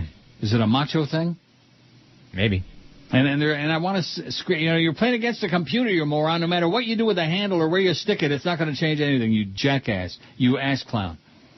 Instead, they've been upgraded with touch-screen technology that creates a sense of transaction and helps keep players in the zone, Shull says. Video poker machines, which have been called the crack cocaine of gambling machines, further intensify this sense of transaction by adding an element of choice to the game. And then there's the furniture. Seats are a whole science unto themselves, she says. Casino chairs are designed with the right tilt to reduce eye fatigue and avoid cutting of circulation in limbs. Cutting off circulation in your limbs? Just as factories may seek ways to keep their workers on the assembly line, the aim of casino gambling technology is to keep people playing faster and longer, but instead of requiring them to bend their bodies and motions to its rhythm, this technology bends itself to the rhythm of the player's show. You know what this is? This is a bunch of pseudo-intellectual claptrap. All the professors and all the studies and all the BS and all the pseudo-intellectual garbage. Shaw says casinos soon will have... How'd you like to have $1 million for every stupid study like this? You know what I mean? All these studies. Oh, I'll take it. Shaw says casinos soon will have machines that are the equivalent of a shell in which different games with different payout patterns and symbols can be quickly downloaded from an online server to more closely match the player demographic information that casinos routinely collect. If you have a certain demographic coming in on a Sunday morning that likes a certain kind of game, you'll be able to adjust your game offerings with a press of a button, she says. To write Machine Zone, she interviewed players and Machine Zone, not Mach Schnell, whatever I said before. She interviewed players and game designers and spent hours observing machine play in casinos, grocery stores, and gas stations. She also spent time in an outpatient gambling addiction clinic and interned with an experimental drug trial for poker addicts. She attended trade shows where game manufacturers freely discussed how to increase what they call time on device. By the way, our time spent listening is almost, that's one thing over the years, over all these years, with the diaries, time spent listening on the show has always been fabulous, always been very, very good. Right. Now it's like about 4 seconds. I guess we're just not compelling enough for the audience. 4 seconds and they're gone. Oh, we don't want to hear that crap again, that old fag. Shell emphasizes that the gambling industry's intent is very simply to generate revenues. She says, I don't think the designers are sitting around saying, let's addict people. She insists she's not anti-gambling, but Shell believes that any community considering slots or video poker should know how the technology works and how it affects human behavior. In other words, most of you are going to lose your ass. It's a losing proposition. It's not a way to make a living. And the people who sit around like the stockbroker guy. Oh, I think it's going into a negative mode now, and I only played one. I missed the spin. And he doesn't shut up for a second. So you got a headache, not just from the fact that you're losing your ass and because it's really busy and you're stuck on a dead machine and you can't get off and get on another machine, but because this guy, he thinks that everybody comes there to watch him play his machine. Loud. Oh, geez, I keep getting 2 7s and the other one's, He's got to announce it to the whole casino. You think anybody cares? No. Do you care? Nope. Oh, you're not a casino guy. I like casinos. I don't play the slots. Oh, you like what? Blackjack? Blackjack, yeah. I used to do well at blackjack, but then every time they kept changing the damn dealer, all of a sudden they'd get blackjack like 600 times in a row, and I'd start getting a little bit suspicious. You know? You change dealers, I'm out, and I usually don't start with an Asian dealer either. Really? Yeah, they kill me. You got something against Asians now? You better watch it, mister. I love them, but they kill me on the blackjack table. Why is that? I don't know. It's weird. Oh, speaking of Asians, there's that crazy-ass Kim Jong-il. To restarting their nuclear reactor, and they're just going through it step by step. You need to kill that son of a bitch, you know what? Yeah. Kim Jong-il. He's trouble. He's bad. He's a crazier than a bedbug. We need to send Alec Baldwin and Matt Damon over there. Take him out. When in doubt, take him out. I don't think Matt Damon would take him out. I doubt that he's his type. Holy cow, Aaron's coming. Well, congratulations. Get a life. This is CNN. Should Miss California Carrie Prejean be stripped of her crown? We're going to hear from President Obama. Do we have that feed? Can we go to that now? All right, let's listen. She possesses an extraordinary bust. I respect her for that. Her, but is superior. She got back. I revel in it. I really enjoy back. We've got to have some firmness. I love Bubble Butt as much as anybody. I mean, she's... All that.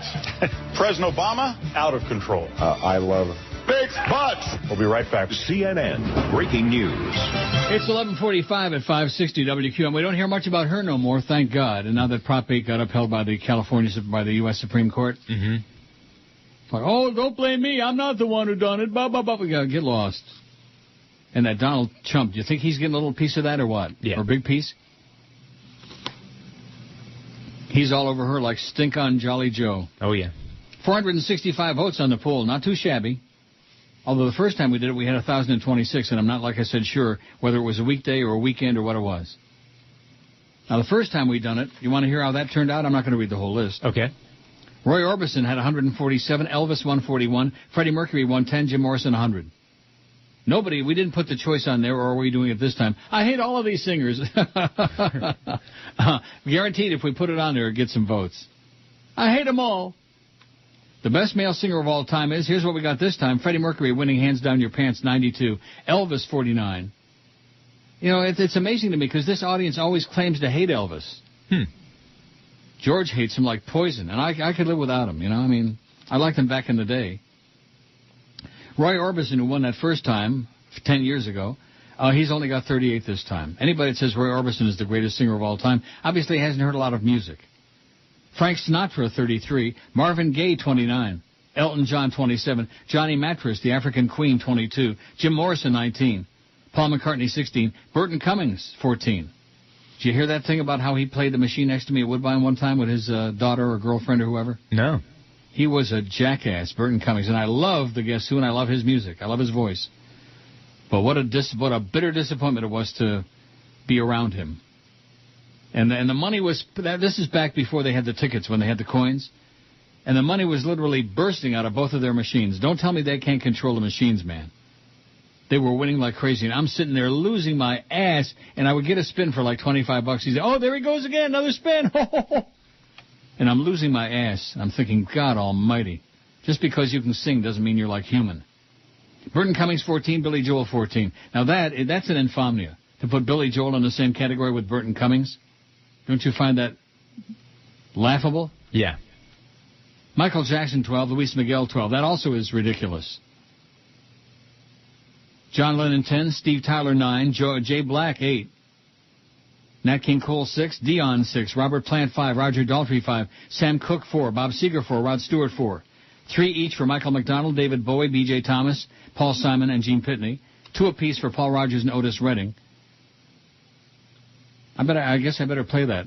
Sitting on a bench in Delray. 1 each for Sting, Steve Perry, Tom Jones, Van Morrison, Tom York, Neil Sedaka, Fats Domino, Rick Nelson. And none for Mick Jagger, Lou Gramm. Lou Gramm's on there twice, and he still don't have any. Jackie Wilson, David Clayton Thomas, Chris Isaacs, or Smokey Robinson. None. 0. The big... Oh! So what do you think about those rumors that Sid obviously started himself about him doing 2 to 4 starting when his contract non-compete expires September 26th? It's crazy. And very extraordinarily unprofessional, the idea that he's mouthing it to anybody who will listen. Right. While the Big O is still on the air. I mean, what a hell of a way to find out that you're going to get Schmidt canned. Isn't it? Yeah, that's not good. Well, you're the one that's saying it, Neil. Well, that's because it's all over the place. Ah, the food is here. Are you serious? Yeah. Are you sure? What'd they bring you? I don't know. Duff's opening it up right now. I saw some crab cakes in there. That looked good. I love crab cakes. And he's still opening the other stuff. Well, great. There's one of the perks. You can't make a lot of money doing this show, but free food on Thursdays. Oh, yeah. Oh, here's one from the fake Wayne Huizinga. It says, Neil, does that article hit close to home for you? Maybe it's time to admit your gambling addiction. You moved to Toronto to be closer to casinos and farther from people who would tell you to stop. Perhaps if you didn't lose so much money at the machines, you could have saved George. Get help, sir. Get help, sir. Sir, my ass. I could take it or leave it. It's my hobby. Doesn't everybody have to have a hobby?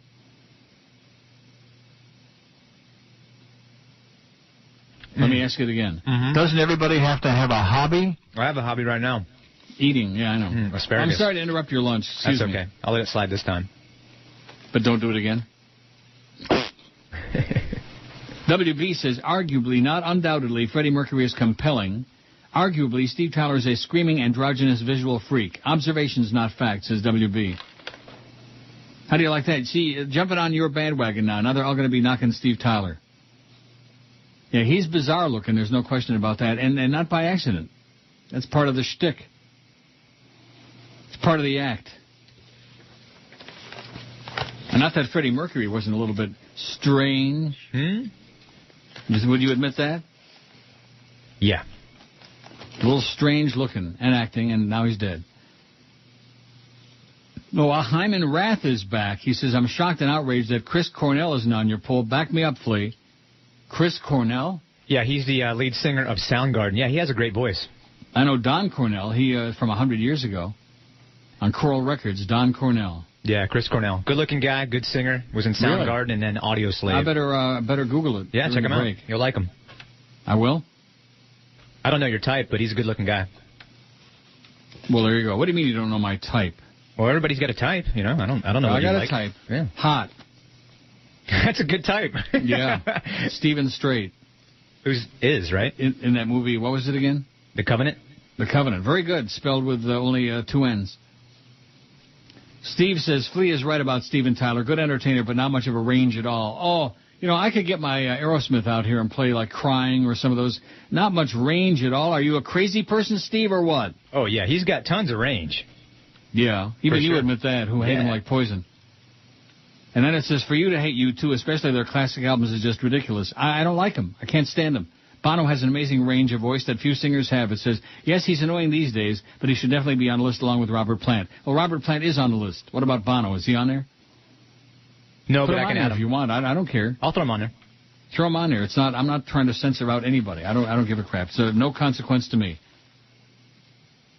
He has no range. Oh my God, the stuff that comes out of the minds and mouths and asses of some of these people is just it's unspeakable. It's absolutely unbelievable. Yeah, like that thing yesterday. 5% didn't like any of the movies, and another 5% never saw any of them. I find it just bizarre. Definitely not compelling. Kevin says, I happened to flip on 790 during one of your commercial breaks yesterday, long enough to hear this. The host said, even Tom Brady's sweat looks good. Oh, that sounds so gay. Talking to the other host, he then said, what was it like to sit next to Tom Brady? Kevin says, seems kind of pathetic and very closet homo to me. I felt really sad for the guy. Then I flipped back to your show while throwing up in my mouth a little. How do you like that? Tom Brady's sweat looks good. Huh. Oh, yeah, speaking of who's my type, Tom Brady. Yeah, he's a good-looking guy. Kane. You know what term I'm sick of hearing, too, is man crush. Oh, yeah. Ugh. I got a man crush on Tom Brady. Yeah, the sports nerds say that all the time. Because they don't want to sound too gay. You know. Mm-hmm. A man crush. Yeah, I hear that on this station frequently from some of our sports nerds, not to mention any names. I hate it. Do you? Mm-hmm. Well, you're not a big sports talk aficionado. No. You better get with it, because that's where the numbers have shifted now. For years and years and years, the numbers were mainly 10 to 2. Now they're mornings and afternoon drive. Although not so much afternoon drive, like a 1-5. Yeah, they better get an investigation going, because otherwise we're going to get mired in this for months and years and stuck with this new Arbitron, with this group of slackers out there who only listen to Paul and Ron. The fact that Paul and Ron got those big numbers in April and the first week in May, that should tell you right there what a bunch of lunkheads we're dealing with. Probably Johnny Dolan is controlling all those things. Remember, properly encoding. I feel like we've been left out in the code myself.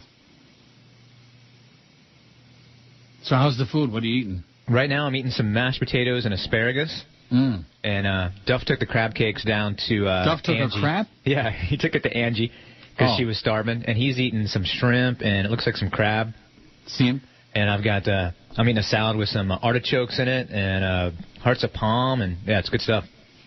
Good. And right now it's time to do it.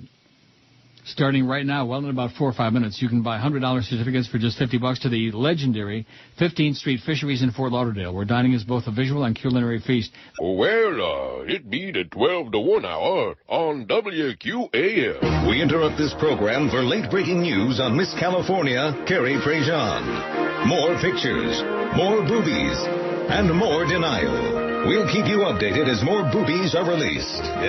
News is released. 12 noon at 560 WQAM. I haven't even looked on the thing yet. Have you looked at it? Which one? 6 seconds.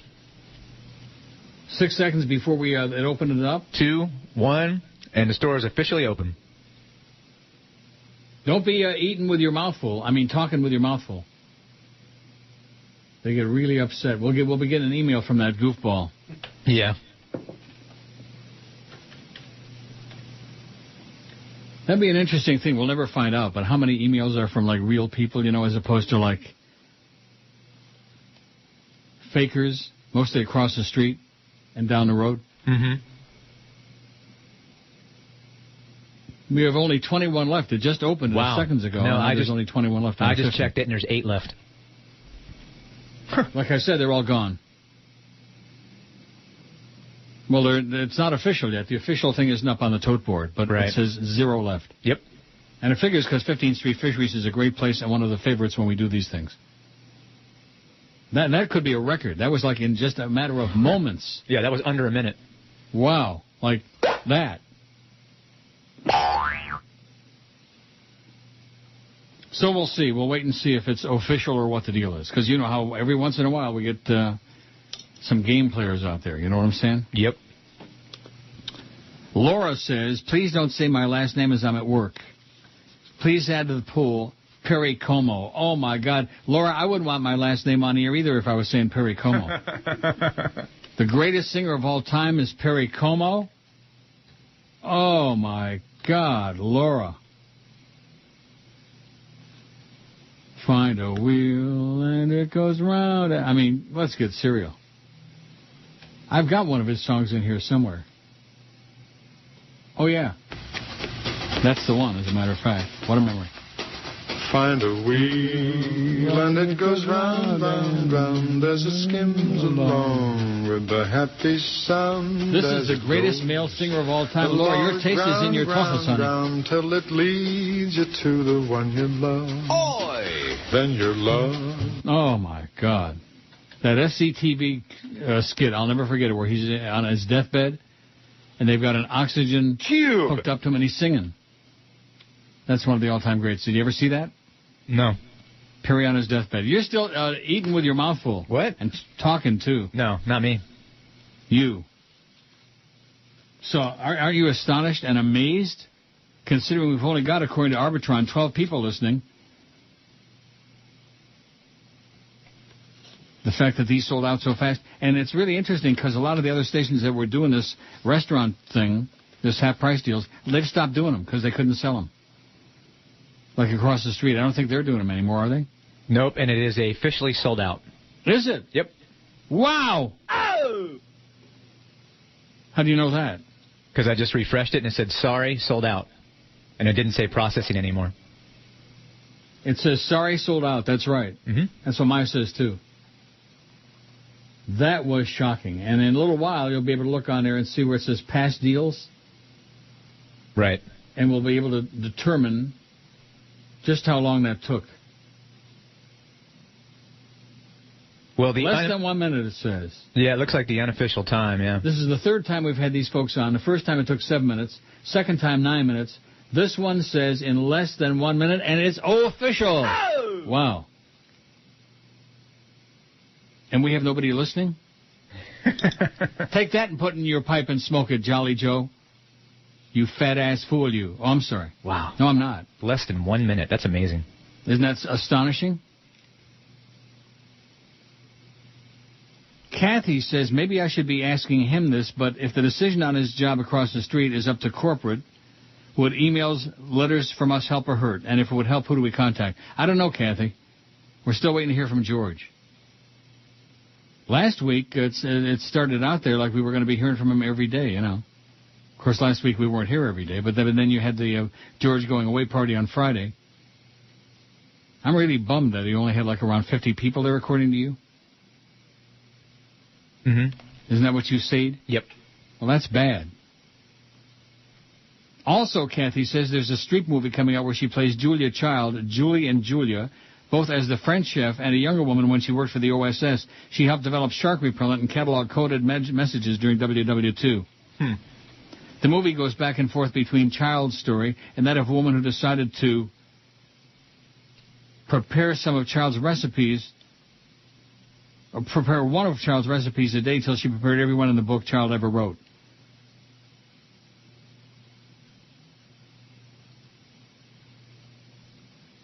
With Meryl Streep. Does that sound like something you'd want to see? I wouldn't. I don't care about Julia Child. No. Is she dead? Yeah.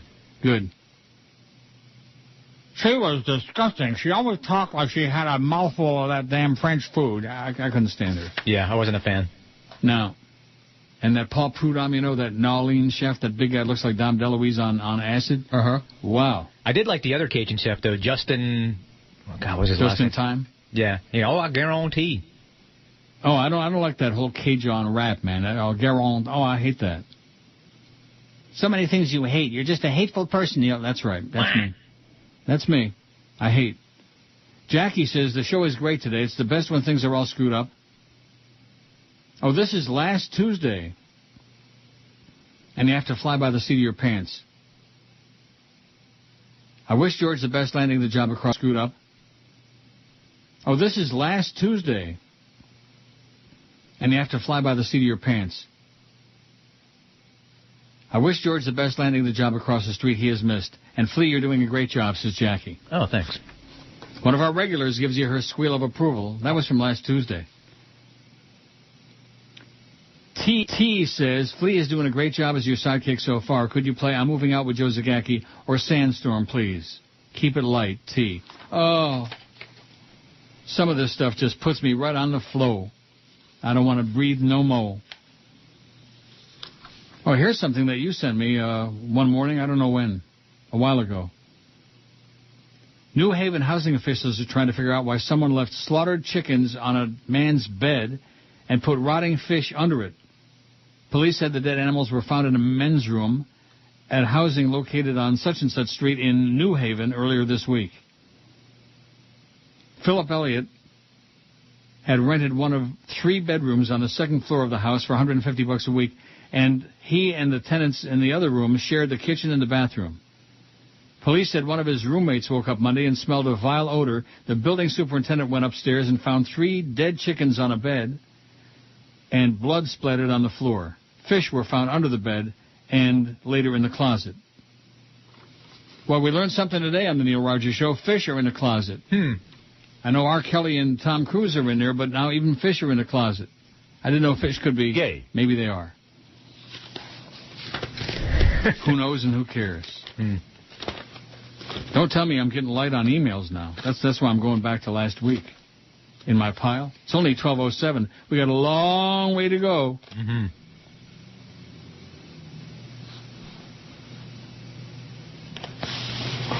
Boy, here's a long, long email from Rodolfo from Thursday, May 14, 2 weeks ago today. You ready for this? Long. You're still eating. In the meantime, the certificates are sold out. Before you could even finish your first mouthful of food, they sold out. That was amazing. Shocking. This is from back when, right after George got canned. Okay. Neil, this news about George says a lot about the management of QM, and more specifically Joe Bell. However, I feel that the argument that George should remain employed simply because he has a family to support really carries no weight with me, so do millions of other unemployed Americans. That's not a good enough reason to keep someone employed. Having said that, I also understand what transpired with the firing of George is a cowardly and clearly indicative of the low business acumen of Joe Bell, as well as his display of little or no common sense. If the Neil Rogers Show is a cash cow, and it sure used to be, then anyone with half an ounce of a brain would trim fat elsewhere. Perhaps their intention goes beyond George. This is the case with, it says, the worst form of management is one that makes decisions on impulse and personal convictions. This is the case with everyone at QAM. Business is business, and Joe Bell has no sense. At the very end of this, by the way, it says, F him. I just want to alert you to that fact. At the very end of this email. Okay. I just telling you that up front in case I should slip again, which I don't think it'll happen. I also found it very amusing that the Dolphin organization disapproves of your show in QA. Well, that's only according to the fake Jimmy Syphilis, who's really Manny from Kindle, who's a nut job. There's one thing I've learned about any media outlet. Every moron who calls themselves an expert, that is, they simply ride a wave of reporting. The trend is to regurgitate whatever will give them a rating. In turn, for the most part, what they report has no real substance and very little facts. Clearly, WQM and the Dolphins don't believe that if you put out a good product, and in the case the Dolphins are a winning team, the rest would take care of itself. Lastly, and it goes on about the Dolphins, which who cares? Lastly, for all those critics, whiners, and complaining idiots, it sure is easy to sit on the other side of the radio dial, request that both you and Flea take a dive to prove a point in support of George. What point would that be? You can't reason with idiots, ignorant people, and people that don't welcome change. You can't afford, and you shouldn't put your income in jeopardy for anyone. George's firing was well planned, and there was nothing anyone can do to prevent it. Joe Bell is a lying sack of blank, a monkey with no skills, unethical, and delusional. What goes around comes around. His time will come. I will continue to listen simply because I know that George would like us to support you. Also, your show's entertaining. I'm not going to punish you by not listening. Lastly, low ratings will only make Joe Bell stronger. Screw him. Doesn't say screw, but keep up the good work. Good luck to George and Flea. From Rodolfo. Very whipped up, pissed off and fired up, evidently. Yeah. Whipped up into a fanatical frenzy. You think we ought to text George and see if he's still alive or what's going on with him? Yeah, well, we know what's going on with him. He's got that thing tomorrow night at the, where was it, the Clevelander?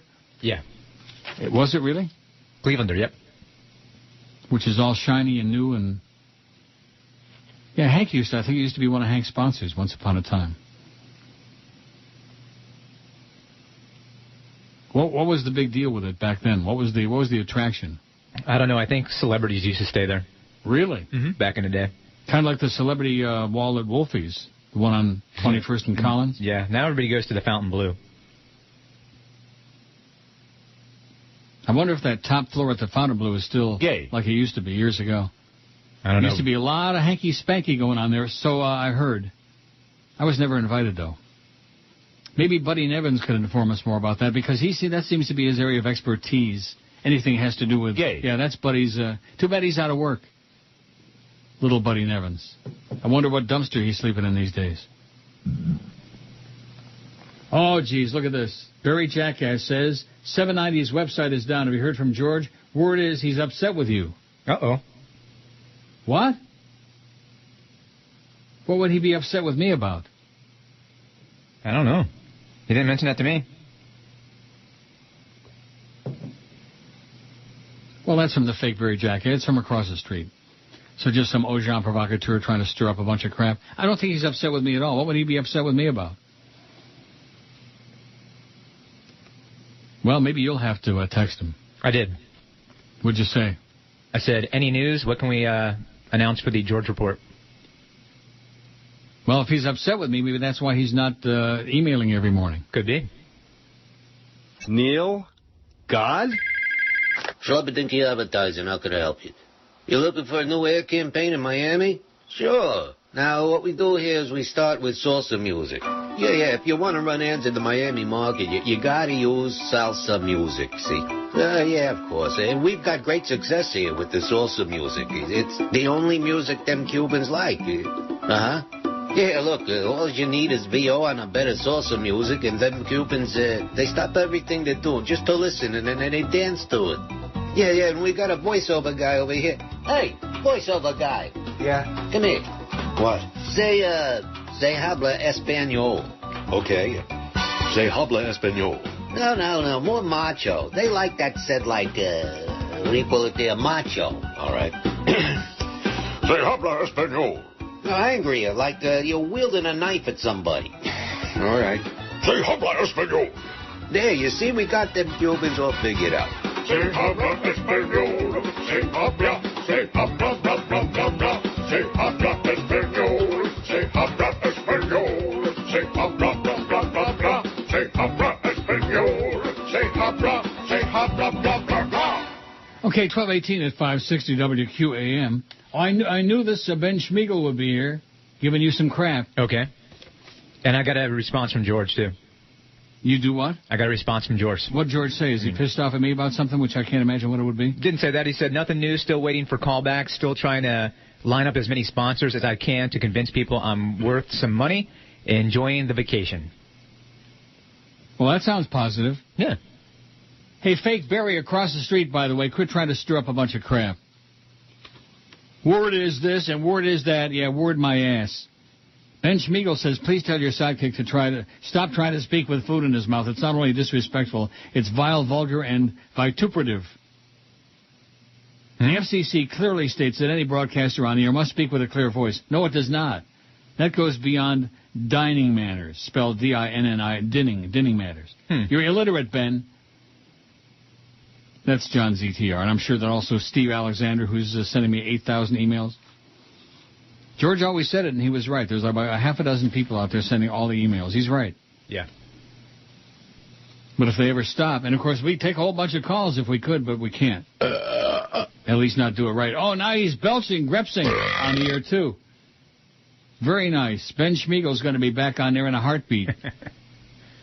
You better not upset old Ben. Yeah, the FCC says that you must speak clearly. Right. Just keep hallucinating, Ben. Just keep making crap up. Rick says, this is bad news. Within the last 6 minutes, the Internet stream has been off the air 2 times for about a minute or so each time. Hope this isn't the start of Internet stream problems, says Rick in Plantation. How come Rick's the only one who's complaining? Maybe it's his computer rebuffing. Yeah, maybe your computer's got Soros, Rick. Maybe it's look into your own house. And Peter in Tampa is so full of it, man. Pete, you just don't get it. He says, Neil, I too love the Perry Como sketch on SCTV. However, the point was that Perry was Mr. Relaxation, which is why they showed him singing prone on the floor in bed, etc. No, it had nothing to do with Mr. Relaxation. It had to do with the fact that he was coma-inducing, that he was barely breathing. It was a spoof on him and his whole act, not Mr. Relaxation. Isn't that amazing? One of the funniest bits of all time, and Pete and Tampa didn't even get it. Mr. Relaxation. Oh, God. So George didn't say anything about tomorrow night at the Clevelander? No. With Dan LeBastard? Well, they're probably going to turn him against me over there anyway. And it goes round, round, round as it skims along with the happy sound as it goes. Achmira Singer, let me tell you that. Just unbelievable. Barber from, where was he from? Aliquippa, PA, or somewhere in McKeesport? Sure. Somewhere near Pittsburgh. What? I said sure. Yeah, you'll Google it, and then you'll say, oh, I knew it all the time. Somewhere near Pittsburgh. 532 votes on the poll. Rob on Martha's Vineyard says, for Christ's sakes, Neil, will you quit with the George updates? Who cares about where he is or what he's doing? It's ponderous. Flea, you're way better than George, but you still suck. Boy, Rob is a sour puss. I did not find that email compelling. No. Harry Potter said, why did you neglect to put Tiny Tim on your list? He had the greatest vocal range, 3 or 4 octaves of anybody. Says it doesn't mean anybody liked him or that he was a he, but he should be on the list. No, he should not, Harry Potter. Go away. You've turned really sour. Barry says, I'm getting the info third hand. Don't know how much is true, but word is George is upset that you talked about his meeting with Steve White last week. Think it hurts his chances. Really? Well, then why didn't they tell us to keep it mum?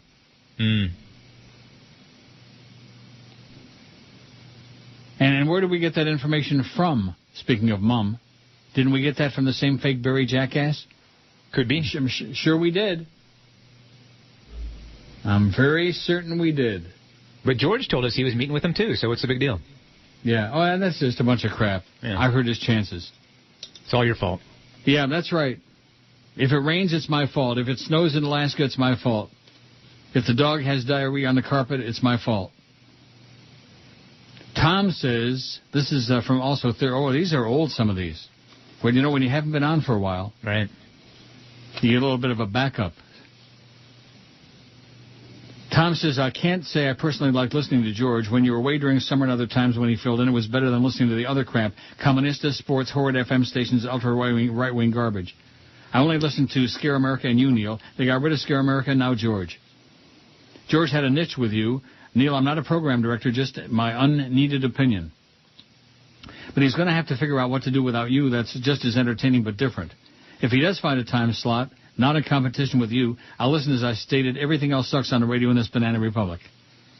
I write mostly because I'm shocked at the quick timing of George being laid off just after listening to him live the other day.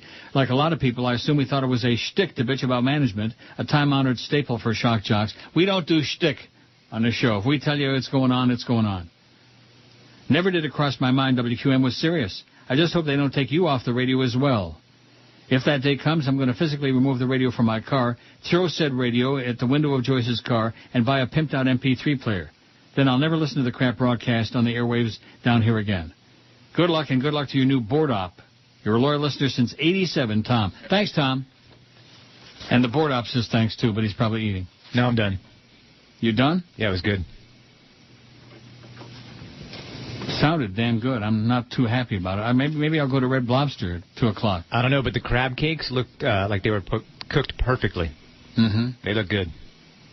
What do you mean they look good? Oh, that's right. You don't eat that. No, I didn't eat it, but they went fast, so. Oh, that's right. It never even dawned on me that when people bring food in for Flea, they got to bring in veggie stuff. That's right. So what did you eat? I had the salad, I had mashed potatoes, and I had this grilled asparagus, which was awesome. And you don't even eat the fish, the seafood? No. Duff. Oh, my God, what a waste. Duff ate it.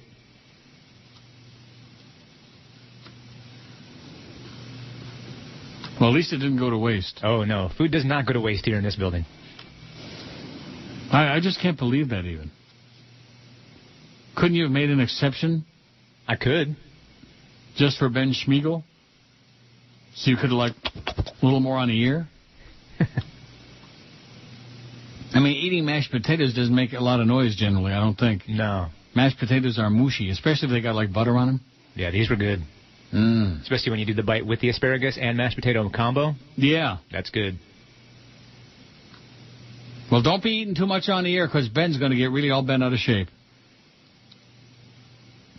Buried jackass. I've quit reading the Jimmy Syphilis ones, because that's Manny from Kendall, who's an idiot. And I'm going to quit reading the Buried Jackass ones, too, unless they have some stunning information about, the radio market. Yeah. Well, some of them have. Oh, okay. Like the thing about Sid the Kid. Although I heard that from elsewhere. Scott in Pinellas Park says, I was in the other room and didn't see it said it was buffering. Didn't see if it said it was buffering. Well, what does that mean? He didn't see if it was buffering or not. Adam Oshmuck says the stream did drop off there for a little bit. I thought it was just my PC, but I guess not. For a little bit. Like if there's a fart on the stream right away. Oh, gee, we're having technical. Yeah, these people are conditioned to QM technical difficulties, and rightfully so. Keep in mind that one word, encoding. Okay, so we don't get left out in the code on this show. Okay. That's the new deal. That's the way for the future, Mr. President. That's the new deal with which we have to live. But now that Bruce Beasley wrote a letter to them, I'm sure that they're gonna really goose step into line. Not. Please, enough talking.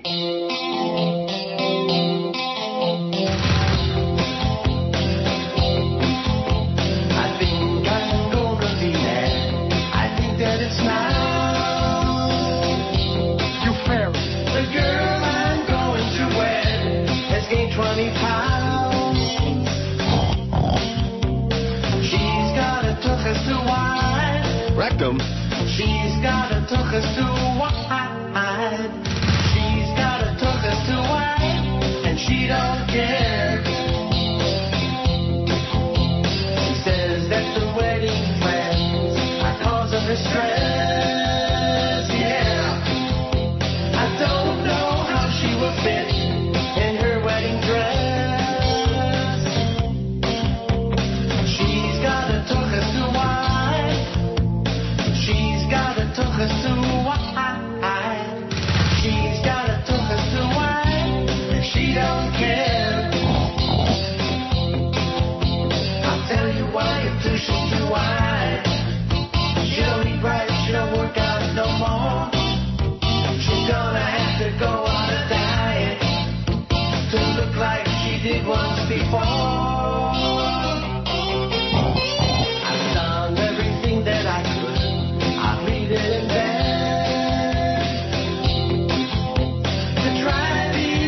investment plan for C. Jenny Craig.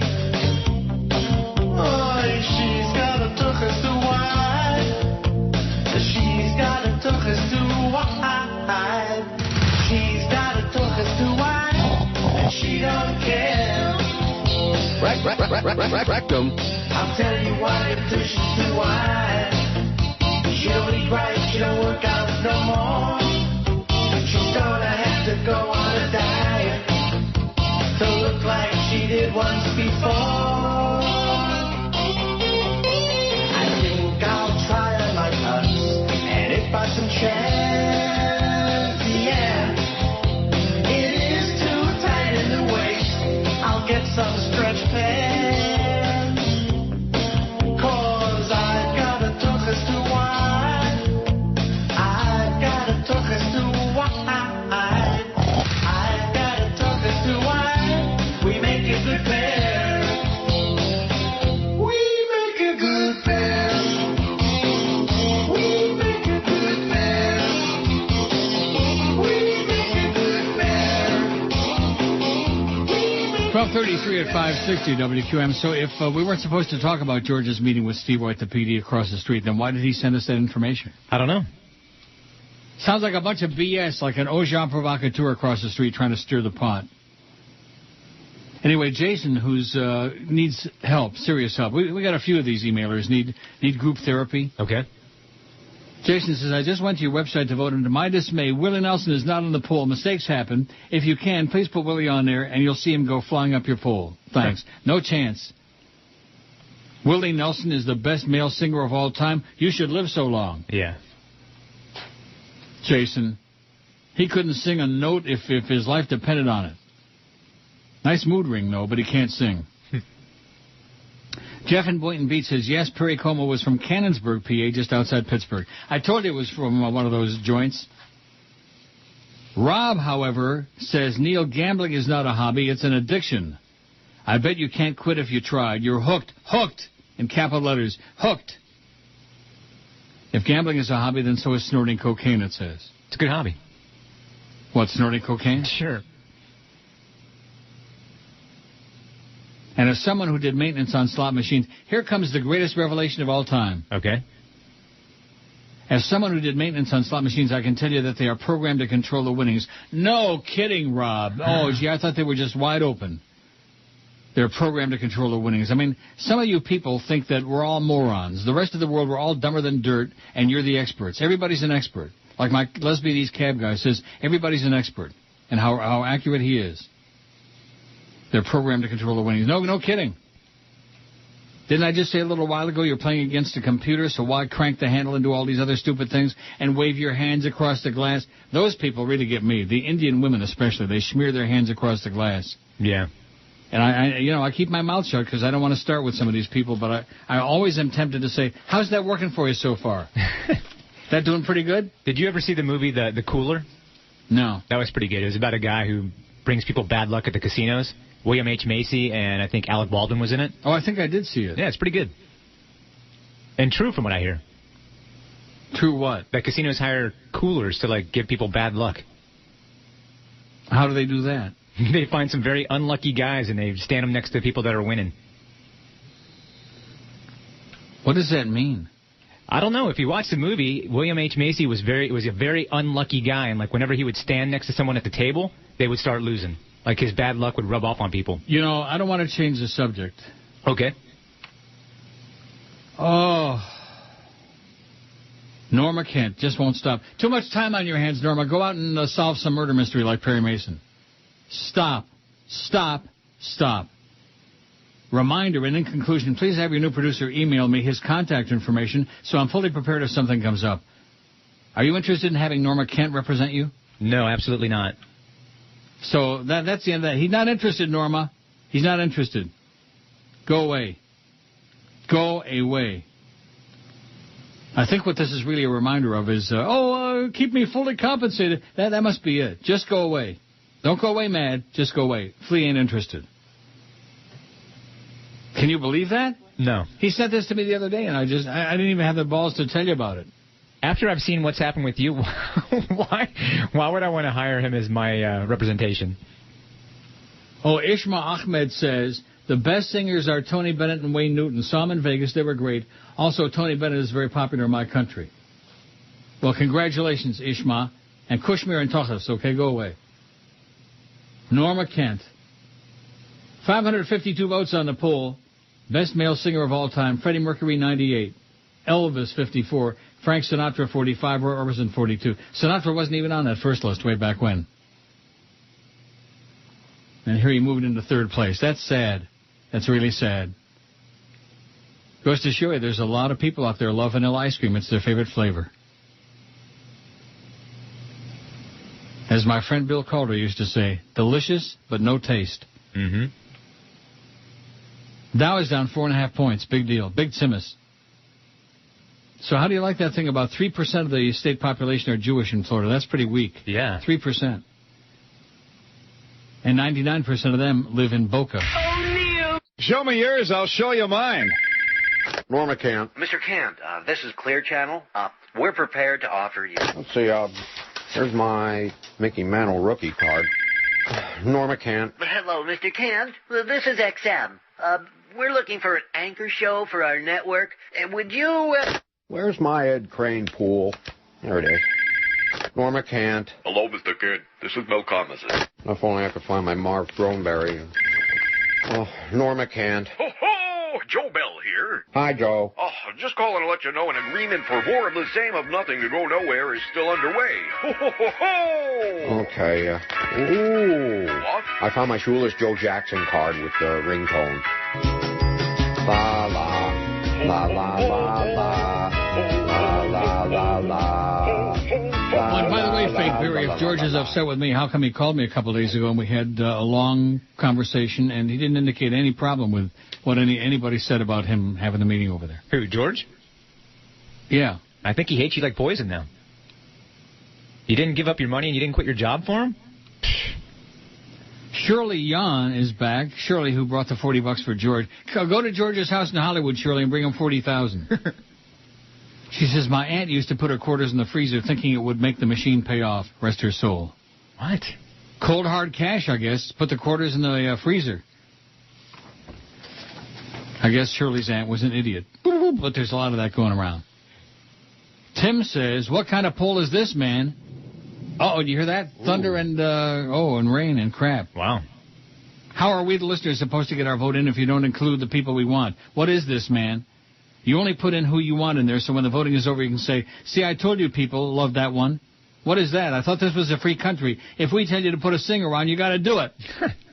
And he doesn't even name a singer. Oh, okay, great. We'll put on there whoever the hell we want to put on. How do you like that? And we will not put on people like Willie Nelson, who obviously don't belong on there. No. Tom in Tampa says, what happened to George tuning in late? Obviously very late, Tom. George got canned. For budgetary reasons, so they said. He got blown out. And he's looking for a gig. And obviously very upset with me. Not. No. Got to come up with something better than that, Fake Barry. They must have like a conference table. They sit around over there across the street, and they sit around and exchange all these goofy ideas. Oh, well, tell Neil this and tell, like that. You think? Could be. Peter is back again with his Perry Como sketch thing. Okay. Sorry to disagree with one of my heroes, but you misinterpreted the Perry Como sketch. No, I did not. He did not have IVs attached to him in bed, and the point was not that he was on his deathbed. Wrong. I remember it like it was yesterday. Did you see it? No, you said you didn't see it. No. Anybody else ever see that SCTV sketch on Takeoff on Perry Como? Coma-inducing. He had like a... in his nose. He was laying there in like a step away from death. Singing in bed and barely able to speak and like that. That's what the message was. Not that he was Mr. Relaxation, Pete. Relaxing my ass. The Catholic orders responsible for abusing Ireland's poorest children say they're struggling to come up with money to help their victims. Yet investigations into their net worth paint a very different picture, that of nuns and brothers worth billions of dollars of carefully sheltered assets worldwide. Billions, with a B.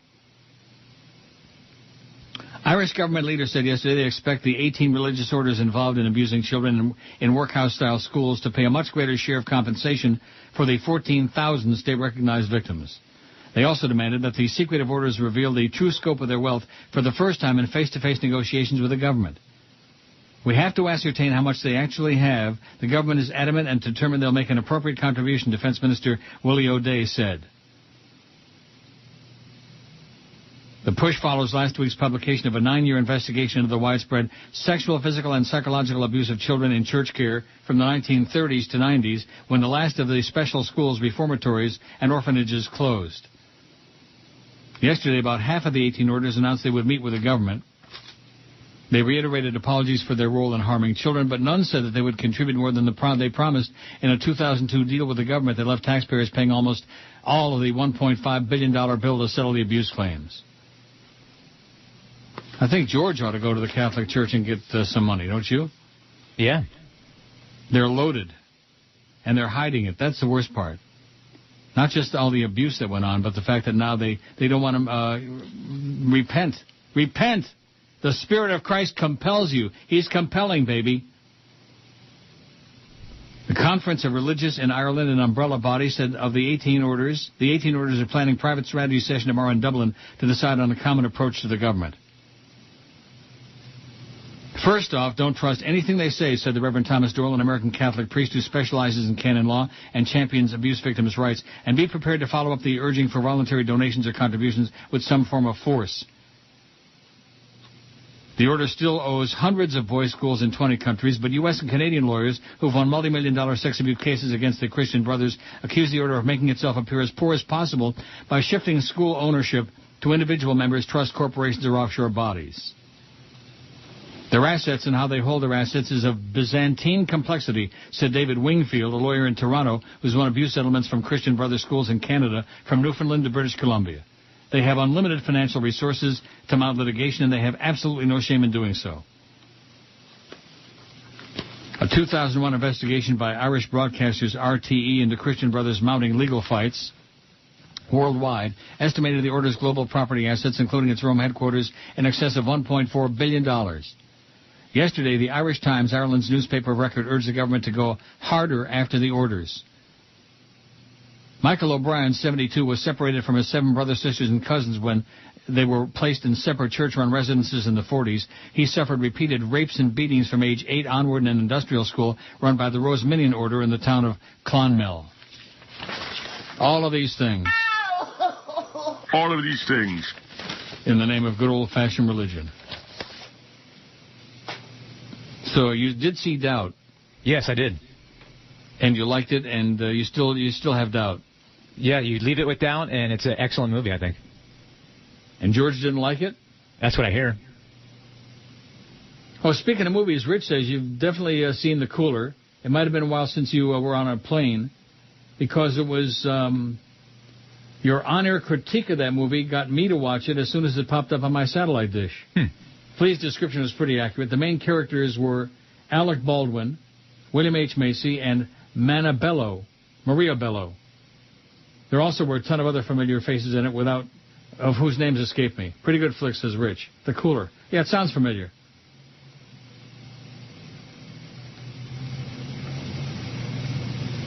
Eddie says, I can't believe someone actually said Willie Nelson. Why don't you just add Conway Twitty, too?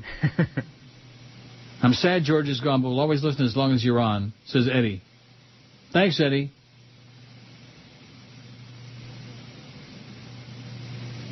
And Carl says, I know you're not interested in this, but it's interesting, the money aspects of gay marriage. Oh, my God. No, I'm not interested. It's a long article about something going on in Provincetown, Mass, where there's just tons of people. In case you haven't noticed. You ever been to Provincetown? No. Me either. I've got about as much interest in going to Provincetown as I have going to Key West, which is none. Yeah, I've only been to Boston. I lived in Boston for 2 years. Yeah, that's early a great 60s, city. On Commonwealth Avenue, what? That's a great city. It is a great city, and like I said, that's where I got fat. That's where I ate and ate and ate. Prince Spaghetti House and Brigham's Ice Cream, oh.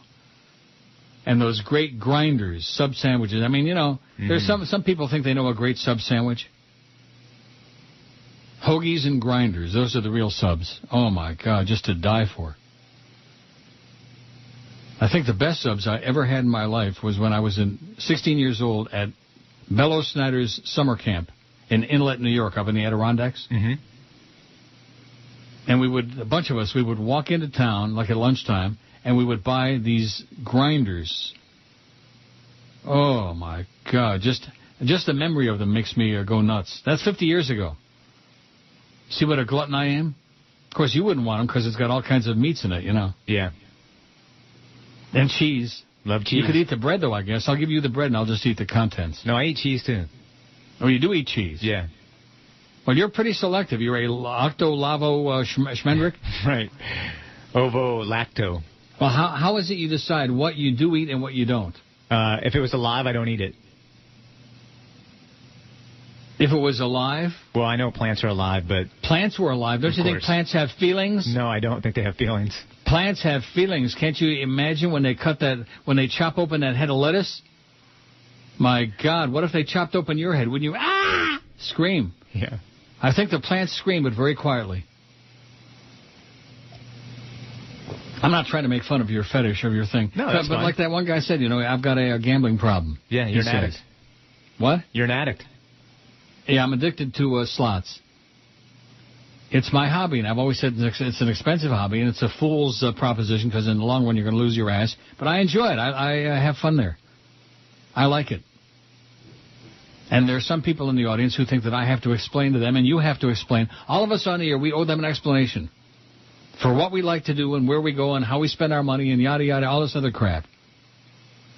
All those people that were giving me a song to dance about how I should just walk out when they canned George or how I should pay his salary. Mm-hmm. How much money did they bring him last Friday? 0. That I saw. How much cash, how many checks did he collect at the Hard Rock? None. To the best of our knowledge, 0, zippity-doo-dah. But it's easy for you to say, oh, well, you're making the big bucks. You should take care of George. In fact, this weekend I got to send your friend Chicken Neck a big check. Big check. I'm keeping him alive. I'm keeping half of the free world alive, for crying out loud. You people out there with a big mouth and all these and all this expertise, you take care of George. Would make me very happy. Like Shirley, who brought him that $4 that time at Gulfstream. Was it 4? 40. Or 40 bucks. 40 bucks.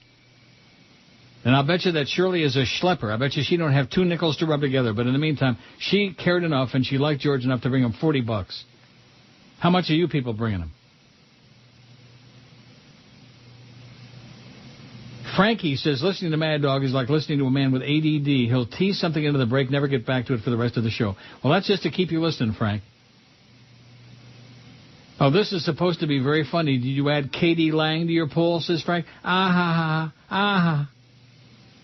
Nothing worse than people trying to be funny who are not. Hello, this is Arnold. This is not a tumor. It's the 1 to 2 hour.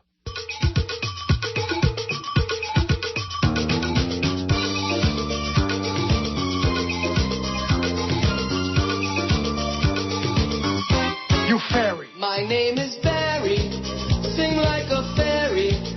I write bad songs about romance while I'm wearing spandex pants. I'm kinda shrimpy, my songs are wimpy. I had a series of big hits, and that was back in '76. Now no one wants to hear.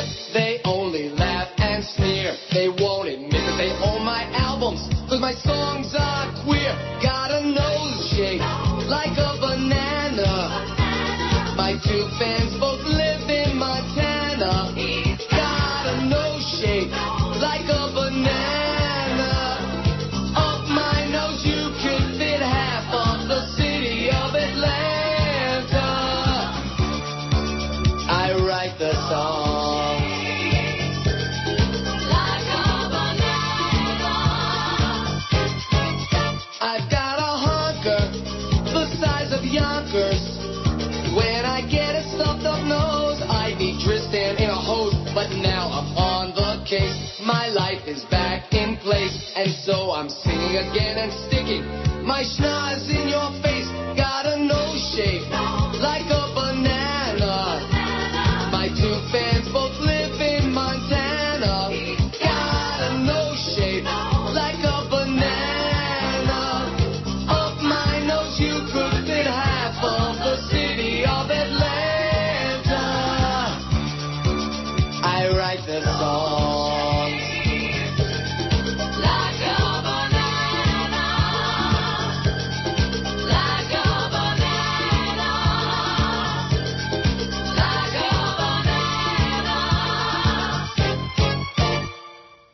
Oh, geez. I just made it back in time. Uh-oh. Well, I had to go get my Chinese menu to order a lunch. Chinese again, huh? What do you mean again? You had the mushroom egg foo young, right, the other day? Yeah, a couple days ago. Yeah. Well, Chinese is good for you. Isn't that what you said? Yeah, and it tastes good. And they have a lot of vegetarian crap. Yep. Not that I care. I'm going to get the beef, and just as a protest to your... I'm going to, weigh it in the other direction. Okay. To compensate for your attempt to save the planet, anything that's alive. It's alive! Chuck says those nitwits who claim the SCTV skit was meant to demonstrate that Perry Como was laid back are quoting from the Wikipedia entry for Perry Como, and from the trivia section at that. And Chuck says, Wikipedia will be the ruin of us all. Thanks, Chuck. He's right. They put some pseudo-intellectual explanation for something that was funny as hell. I mean, just hysterical. One of the funniest skits in the history of TV. See, one thing about me, if I watch a movie, I mean, sometimes there's something complicated. And you wonder, what the hell was that supposed to mean? Mm-hmm. But generally speaking, if I'm watching a TV show or a movie, I understand what I'm watching. I get the message, I get the joke, whatever. I don't need somebody in the audience to explain to me what I just saw or what I saw 20 years ago. Oh, no, Neil, you're wrong. You're so wrong. It was just that he was laid back. Yeah, laid back on his ass. Oh, my God. Let me block this Stephen Alexander. This is. I think this is probably Dan from Maryland. Come back. Reincarnated. There is a group of people out there who think the purpose of this show and doing emails is so that they personally can do a back and forth with me for 4 hours every day. Not interested. Robert says, in my personal opinion, Freddie Mercury was the best male singer of all time. However, I agree with you on Steve Tyler. I would rate him in the top 5. Of course, I'm probably used to the fact that Aerosmith and Queen are two of my favorite bands. I'm probably biased due to that. Also, I cannot understand how Frank Sinatra's got 47 votes and David Bowie's only got 3. That's because we got a lot of old farts out there, I guess. Yeah. I've never understood the popularity of Frank Sinatra. I don't think he was even as good as Dean Martin. Oh, now you're getting carried away, Bobby. Oh, my God. And if that isn't bad enough, Tim in Miami, who's usually a very good emailer, but I think he's losing it. Wait till you hear this. You know who we left at the poll, too, real quick, is Harry Connick Jr. Thank God. Some people like him. He couldn't sing his way. Some people like dog food, too, okay? How about a can of Alpo tomorrow? It's vegetarian. No, it's not. It's got meat in it. It's got rotten meat. Harry Connick Jr. You must be joking me, aren't you? A little bit. Trying to establish the Dow's up 3.5 points. Wow. It's not doing much. And there's that Judge Sotomayor. Isn't that interesting how the pronunciation of her name kept changing during the day yesterday as they kept talking about the story? Sonia Sotomayor. Yeah. First she was Sotomayor, and now she's Sotomayor. And according to Rush, she's a racist. Yeah, here's a guy that is one of the worst racists in the history of the human race, has said stuff on the air that got him canned, and he's calling her a racist? Right. Talk about the pot calling the kettle pink, Rush. You pill-popping hypocrite phony. God. Anyway, can I get back to Tim? Yeah, sorry. Not that there's any hurry. Although I do have to order Chinese. Neil, I know you're thinking outside opera singers. That's right, but how about Enrico Caruso? Nearly every Victrola played a 78 platter recording of him. Well, guess what? We're not looking for people who listen to their music on 78 Victrolas. Yeah, we had one 100 years ago. Did you ever have a Victrola with a 78 RPM? No. See? You ever see 78s? They were brittle. They were thick and brittle. No. And if you dropped them, they would crack. Break like right in half. And the needles for the 78, they were like thick. Thick as your thumb almost. I mean, really thick needles. The grooves were like real thick and the needles were thick. 78. Can't complain about the quality because there wasn't any. We had a bunch of old 78s, Al Jolson records. Oh, boy. Enrico Caruso, and then it's got his whole thing. He was an Italian. I don't care who he was. Caruso's enormous record sales and extraordinary voice, celebrated for its beauty, power, and unequaled richness of tone, made him the #1 male operatic star of his era. Such was his influence on singing style. Virtually all subsequent Italian and Spanish tenors, and most non-Mediterranean tenors, too, have been heirs to a greater or lesser extent. Okay, I'm glad you like him, Tim. Enjoy your 78s. Oh, Ishma Ahmed's back. Go away, Ishma. You bug me. You bother me a lot. He's saying Dean Martin ought to be on there. Although you said Harry Connick Jr., that to me is just shocking. Shocking.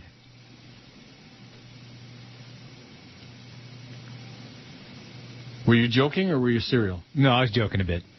No, you weren't. I know you don't like him. Now you're embarrassed. You're embarrassed that I turned on you about that. No, I know that you don't like him. I think he's an okay singer. I think some people would say that maybe he's their favorite. Wait a minute. You think he's an okay singer? Right. Let me go back to the poll question. Name an okay singer. The best male singer of all time is... Right. He wouldn't get my vote, but he might get somebody's vote as the best singer of all time. Okay, go ahead and put him on there. Okay. If it makes you happy, that's our goal here, is to make the producer happy. Ask George, he'll tell you. Yeah. To feed you and keep you well-fed, which we did before, although next week we don't have a deal, I guess. That's what Duff told me when he called me the other day, called me Monday morning. He had to call me because he couldn't speak to me in the studio because we don't have a studio yet. Right. Not that I'm complaining, you understand. It's a question of priorities, and we are obviously not a very high one. We're not high on the list. And for a guy who I thought had so much clout with Jolly Joe, you just can't move him off the dime. Can you? No, it didn't seem like Just remember that word, encoded.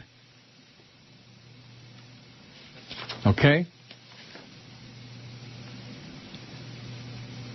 What guarantee is there that your people are properly encoding the signal all the time? That's what somebody out there wants to know. I'm just thinking out loud. I am trying to find explanations for these disastrous, ridiculous, laughable numbers. Maybe we've got a technical glitch there. You know, it could be, and it could only be between like 10 and 2. I don't know. Doesn't that make sense to you? Logical. Mm-hmm. Not. Boy, here's an email that goes on for 65,000 words. This could take us till 2 o'clock. No, it's not that long. From Eric. Thursday, May 14th. That's 2 weeks ago today. Regarding George. Should I go with this or not? I don't have any new stuff. There's nothing new on there. Yeah, because once they ran out of names of singers, see, that's the bad part. That's why I hate that poll building. Oh my God! This Harry Potter. Go away here. I'm blocking you too. You've lost it. This guy used to be like a regular normal guy, and now he's a crazy person. Your favorite movie list is too narrow. Well, those are the movies I like, okay? Here's another guy trying to tell me what movies I should like. You know, I said something to somebody the other day, to my cabbie. We have hysterical conversations. He's a really funny guy. And I said to him, there's only one problem in the world. And you know what that is? People. It's like South Florida. It's paradise. The only problem with South Florida is the wrong people live there. It needs a people transplant. It's beautiful. All the beautiful palm trees and the ocean and all the stuff. Natural crap. But the people are what makes South Florida what it is, which is better than you or me. Better you than me, whatever that... Oh, Steve Lappa. Oh, woo! From your curmudgeon at large, Sam Hirsch, who I'm sure is dead. Isn't he the guy who used to do the dog racing shows on Channel 51? Okay. 100 years ago. Forget about Caruso, says somebody. I used to listen to Mario Lanza as a young child, says Dorothy in Hallandale. Well, thanks, Dorothy. Good for you. Mario Lanza. He choked on a ham sandwich or something like that. And died. Kind of like Mama Cass. That's urban legend, I'm sure.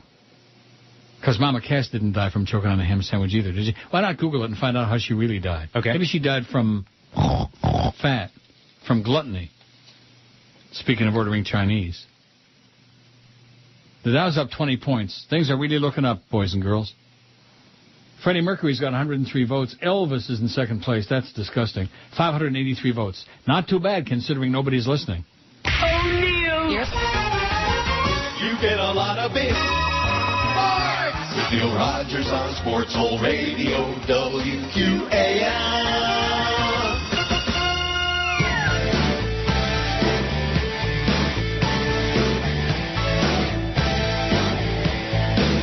You like the bone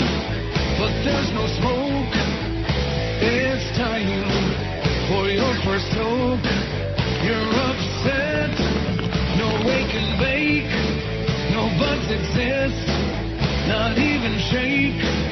You can't deal, you have to leave. You go out to find weed. Your money's tight, you can't see another way to fill your need. Oh, you try to think of who could score you some bud. Oh, yeah. You almost switched to booze, but your pipe is lined with touch. You know you're gonna have to scrape it. You're addicted to bud. Might as well face it. You're addicted to bud. Might as well blaze it. You're addicted to bud. Might as well face it. You're addicted to bud. Well, let me give you a warning, a heads up, and that is I might have to run on the other road and answer the phone. Okay. And I have information on Mama Cass's death also, if you'd like to know. When the delivery comes, I might have to punch a button and let them in with the entry code. Yes, go ahead. Okay. Well, here's where it all comes together. Police noted that a partially eaten sandwich had been found in her room and speculated that she may have choked while eating it. When the coroner's autopsy was performed, no food was found in her trachea, and the cause of death was determined to have been heart failure and that she died in her sleep. Now, this is kind of a weird fact, though. Elliot died in the same flat, number 12, at 9 Cruisin' Place, where drummer Keith Moon of The Who died. Oh, my God. Yeah. Wow. Weird. Death trap. Anyway, she was born September 19, 1941. She died July 29, 1974. She was born Ellen Naomi Cohen. Mm-hmm. Did you know that? Did you know Mama Cass was Jewess? Not until just now. Ellen Naomi Cohen. Boy, you can't get much more Jewish than that. After the group broke up, she had a successful solo career, releasing 5 studio albums. Elliot was found dead in a room in London from an apparent heart attack after 2 sold-out performances at the Palladium. Mama Cass. She's still dead, by the way. Yeah. What a shame. She was good. She could belt it out. Man, only 32. Yeah. What a waste. Anyway, you'll be pleased to know that I've already ordered my lunch. Oh, good. Lunch for me and Paco. I had ordered some crispy ginger chicken. Now, do you eat chicken on your vegetarian campaign or not? No. You do not eat chicken? No. Well, what do you eat? Vegetables. Tofu, pastas. Tofu. Oh, my God. Oh, you've got to be kidding me. Pasta's fine. Yeah, it's not for everyone. How about chop suey? Sure. Not chicken chop suey, I guess. You'd have to get vegetarian. Yeah. Anyway, crispy ginger chicken, which is tender strips of chicken in a light batter, deep fried and tossed in the chef's special sauce. It's to die from. Yeah. Sounds good. And I also got Yushing beef, Szechuan style. That's awesome. Sauteed shrimp. Well, how do you know it's awesome? I mean, I used to eat meat, and I love Szechuan because it's got the spicy. Sauteed strips of beef with wood ear mushrooms, water chestnuts, bamboo shoots, and our spicy garlic sauce. That particular dish is out of this world. I had it for the first time the other day. Yeah. Along with my egg fool young. Awesome. Real spicy. So you don't miss the meat, huh? Is that what you're saying? Because nobody believes you. No, of course I miss some things like filet mignon, shrimp, scallops. Wouldn't it have been nice if 15th Street Fisheries would have brought you a nice juicy steak today? That would have been good. You wouldn't have eaten it, though. No. Would you have eaten it? No. Well, why not? Because I don't eat meat. There are people out there who can't afford a nice juicy steak. People listening to us right now who are down on their luck. It's a bad economy, baby. And somebody might bring you a big, nice, juicy sirloin steak cooked to perfection. And you're going to leave it sitting there? You're going to give it to Bluff or somebody else in that building? Yeah. Well, Bluff, he's good people. He's him and Steve Sloan are the only people in the sales department who even know I'm on the air. Right. So you can take care of them. Don't take care of Clarence now. If you feed him, make sure you put something special extra on it. The chef's special sauce? Yeah. I'm sure you can come up with something. Here's one from your curmudgeon at large, Sam Hirsch. Says, you're wrong regarding Steve Lapp and the James Crystal Radio Group. Joyce, the pastrami slinger queen, is marvelous radio hostess. It would be an honor for you to be employed by this fine organization. You should also consider being employed by Adam Captain Truth Klatzoff or Adam's work. Oh, my God. This is about Mr. Ego. Well, we don't discuss him or any of that stuff on his show. Some of these people that are trying to keep their names alive by virtue of me being on the air with my 10 listeners, forget it. Mm-hmm. All done playing that game. Nobody knows, nobody cares, nobody knows where to find those people anymore, and if they did, they still wouldn't find it. At least we show up in this new methodology, which is more than I can say for them. Peter says, greetings from London. Sorry to hear about George. I didn't mind him. Well, isn't that a great endorsement? I didn't mind him. That's nice. Although my Cuban wife is glad he got the sack. Still a great show, Neil. When I'm not working, I listen. Well, thanks, Peter. Ta-ta. Greetings. Ed in Fort Lauderdale says, for years I've listened to you talk about several places you've been, including Chicago. Now, have you been to Chicago? Like 10 times. What a great city. Love it. Great food, nice people. The downtown is clean. You could eat off the sidewalk, the Loop. Ed says, I had my first chance to visit Chicago last week. What a beautiful place. The people were great and the food was superb. People get so used to living in South Florida, they forget there's a real world out there. I'm looking forward to going back soon. Long time listener in Fort Lauderdale. Thanks, Ed. Glad you enjoyed it. Yeah, my dad's from there. Is he really? Mm-hmm. Or was. Sportsman's Park, Washington Park. I remember the old days of driving to Chicago to go to the track. We used to go up for the Taste of Chicago and walk the streets, grab some eats, and then head over to Wrigley for a ball game. Yeah. We went to Wrigley at IOD. We went to, I think, 3 games.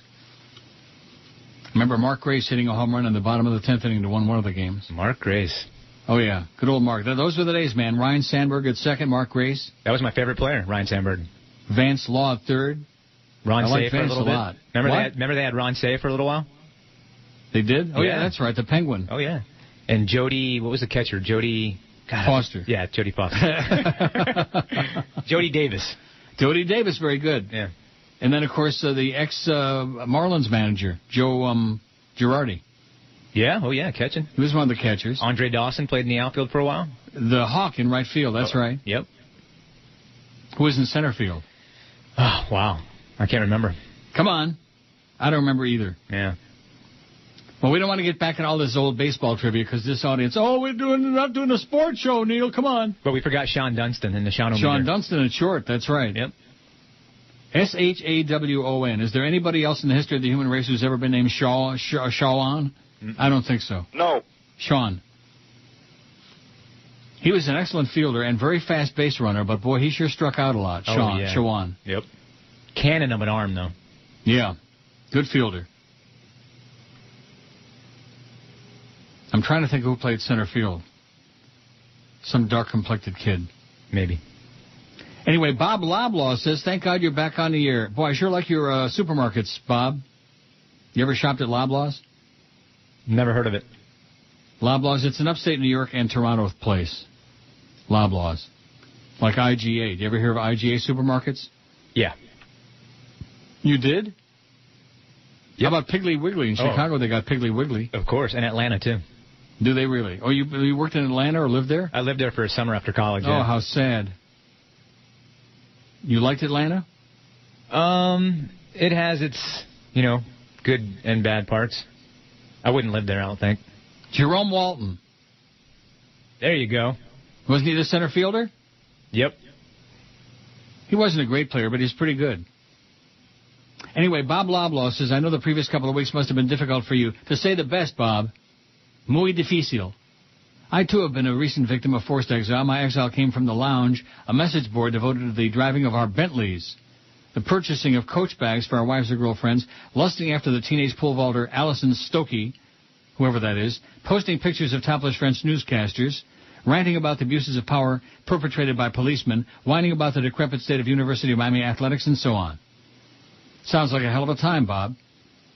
Anyway, to get to the point, I made the mistake of having the same username on another message board, and as a result, a confession which I made regarding my inability to become and maintain being aroused while trying to pleasure my now ex-girlfriend came to light. Oh, and it goes on about his manhood. It says, anyway, since this came to light, I've basically had to exile myself from a message board of which until now I've been a well-respected, long-standing member. No pun intended. I don't know if I'll ever be able to return. Thank God that your fate wasn't as bad. The awesome Bob Loblaw. How do you like that? They were going to make Maple Leaf Gardens into a gigantic Loblaws, but it never materialized when they moved to the Air Canada Center. It's still there, and it still says Maple Leaf Gardens. Boy, that was a great place. What atmosphere. See, that's one thing. I know it sounds a little fuddy-duddy, like you're talking about Wrigley Field. Yeah. Someday they're going to have to, tear down or build a new stadium. And here's the old outfield for the Cubs, too. Rafael Palmeiro. Right. Dave Martinez. Who? Dave Martinez. Oh, I love Dave Martinez. And Andre Dawson. That was your starting outfield in 1988. Now, let's see. Dave Martinez, whose wife was he banging? There was some scandal involved there, and then they traded him away. Oh, I don't know. Maybe I got the wrong guy. I don't think so. I think it was pretty much Dave Martinez. I think it was Ryan Sandberg's wife. But at any rate, you didn't hear that from me. No, that was the rumor. That was the popular rumor at the time. That Really? Yeah, he was diddling that. Well, and I don't know what Ryan Sandberg's wife wanted. He was a good-looking guy. Yeah. Although maybe he just wasn't, Who knows what goes on behind closed doors? You know what I'm saying? Right. That was the rumor. And I like Dave Martinez a lot. He was my kind of guy. I haven't heard anything as funny as the Addicted to Bud song you just played, says Leonardo, as the intro to the 115 segment in a long time. That song definitely deserves to be played more often. I can play it again. By the way, I have to agree with the majority of voters today because Freddie Mercury could definitely sing his lungs out. Not only did he have a smooth voice, he could hit all the notes on the scale. I'm not debating it. I didn't vote for him, but I have no problem with that. Larry says, Neil, you are not one of the best. You are the best. Yes, the transition from George to Flea is remarkable. Don't get me wrong. I miss George, but Flea is adequate. It's really you. Many of us tune in to hear. They could put Three Stooges in there with you, and you would kick ass. Three Stooges. Whatever happened to Tracy Neely from Polygram? I had a big crush on her many years ago. In closing, life is short, so I say, plunge your brains out, says Larry.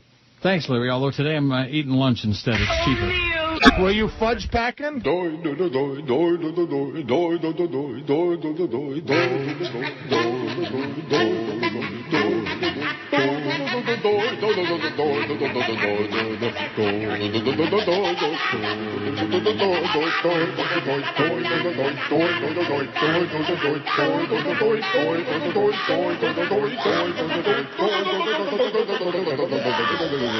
Just in time for Shavuos tonight. Happy Shavuos to all you Jewish.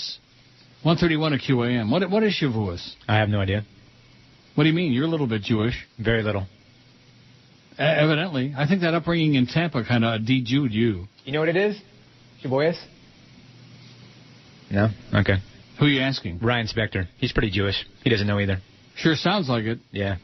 Well, happy Shavuos, Brian. Who's Brian Spector? He's the producer for the Big O Show. Really? The Big O? Yep.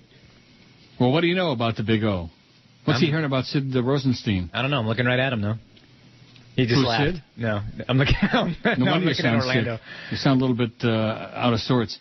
Lanny and Kendall, you're looking at who? The Big O? Yeah, he's sitting in the studio. Does he want to come on with us? I don't know. You want to come on now? Hang on, let me see if I can get his mic on. You're mic 1, right? I think so. I haven't worked that room yet. Never worked what room? The room that he's in. Neil God, good afternoon, sir. Hey, good afternoon, Big O. How you doing, my friend? What do you know? Not much. You know me, I'm always left in the dark. I'm like Johnny Dark. Like a mushroom. You hanging in there? I'm hanging, man. I'm still here. I show up every day that I'm supposed to, and even some days when I'm not. 30 years strong, baby. That's all we want. 33. Get it right. 33. Yes, sir. So you're not going to have Jerk Street on, are you? No, Good. I'm not. And what about Ira Windbag?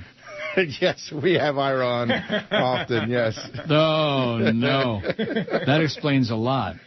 Now, do you do that voluntarily, or are you being coerced into doing that? No, I do that voluntarily. Has he got naked pictures of Clarence and a billy goat, or what? What's the story with him? He's a good reporter, man. He does. Get out of here. He's a good reporter. He sounds like a little girl, for crying out loud. He makes Geldy sound like Walter Cronkite. Ira Windbag. He's a good reporter. No, why don't you come clean for once? One of you sports guys, come on here. This is your opportunity, and be honest with the audience and tell us why you continue to foist these clowns on the audience. Oh, come on. You're just bad, man. Why you got to call the guy a clown? He works hard. He covers the team on a daily He's terminal. basis. Coma-inducing. He makes Perry Como seem like a Mexican jumping bean. You're not a sports hole like we are. That's why. Oh, talk about boring. Wow. You know us. We have no lives. If it's not Shaq or Jimmy and Danny and LeBron and LeBron, Kobe. yeah. Let's hear a lot more about LeBron over and over and over again. LeBron and LeBron. His ass is about to go home tonight. Of course, I can't talk about anybody else now that we got nobody listening to this show anymore. No, come on. You know that's a fluke. Fluke. You got to turn. I think it's a conspiracy. Not that I'm paranoid or anything like that. I think there's something really hanky-spanky going on there. Who'd you hammer at the Arbitron? Did you take any shots at anybody over there? I'd like to go out down to Beltsville, Maryland, and just blow all their brains out if we could find where they are. There you go. Lanny and Kendall says, someone stole my thunder. Now, who would you vote for the best male singer of all time?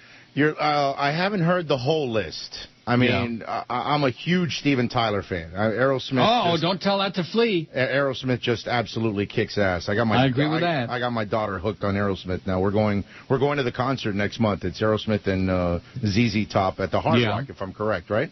Is it the Hard Rock? No, BAC. Big Atlantic Center, yeah. Yeah, it's the BAC. And then I know you've got Freddie Mercury. Who else is on the list? Freddie Mercury's incredible. You want me to read you the whole list? Yeah. Well, at least the ones... That'll take us till about 2:30. You got some just time the to spare from your show? What are the top 5? Freddie Mercury, Elvis, Frank Sinatra, Orbison, Marvin Gaye, Elton John, Johnny Mattress, Jim Morrison, Paul McCartney, Billy Joel, Nat King Cole. I'll just read the one in double digits. Wow. Burton Cummings, Luis Miguel, Michael Jackson, Stevie Tyler, and John Lennon, and Robert Plant. Is Luis Miguel on that list just because of your man crush on him?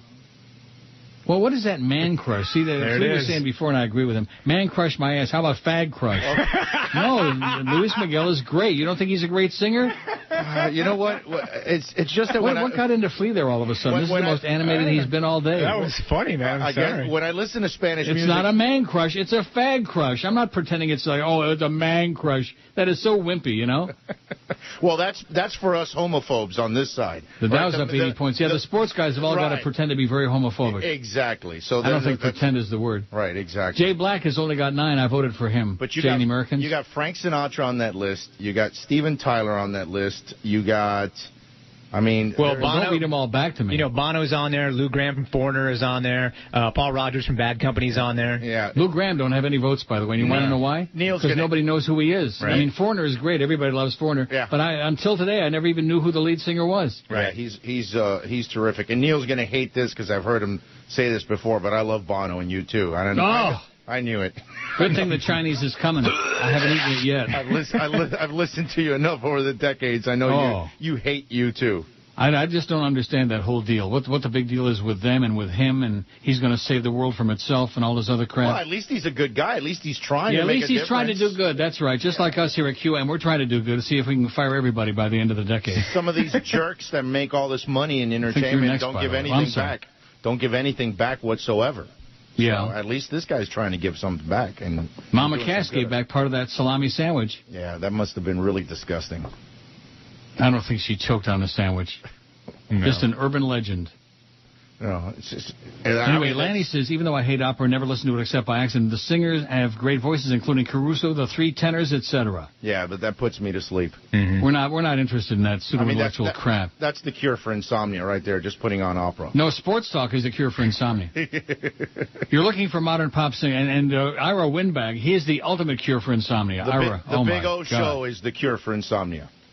Ira could put a flock of Mexican jumping beans to sleep in 10 seconds or less. Although he makes Drew Rosenstein sound like God. Drew Rosenkrantz. Berg. Now, are these people actually getting paid still? I have no idea. I don't know who gets paid, who doesn't get paid. But some of them are still getting paid. I don't know. They couldn't afford to pay George, but they can afford to pay these losers, these newspaper losers. No, that's for the big shows. The little shows like myself, we get no help like that.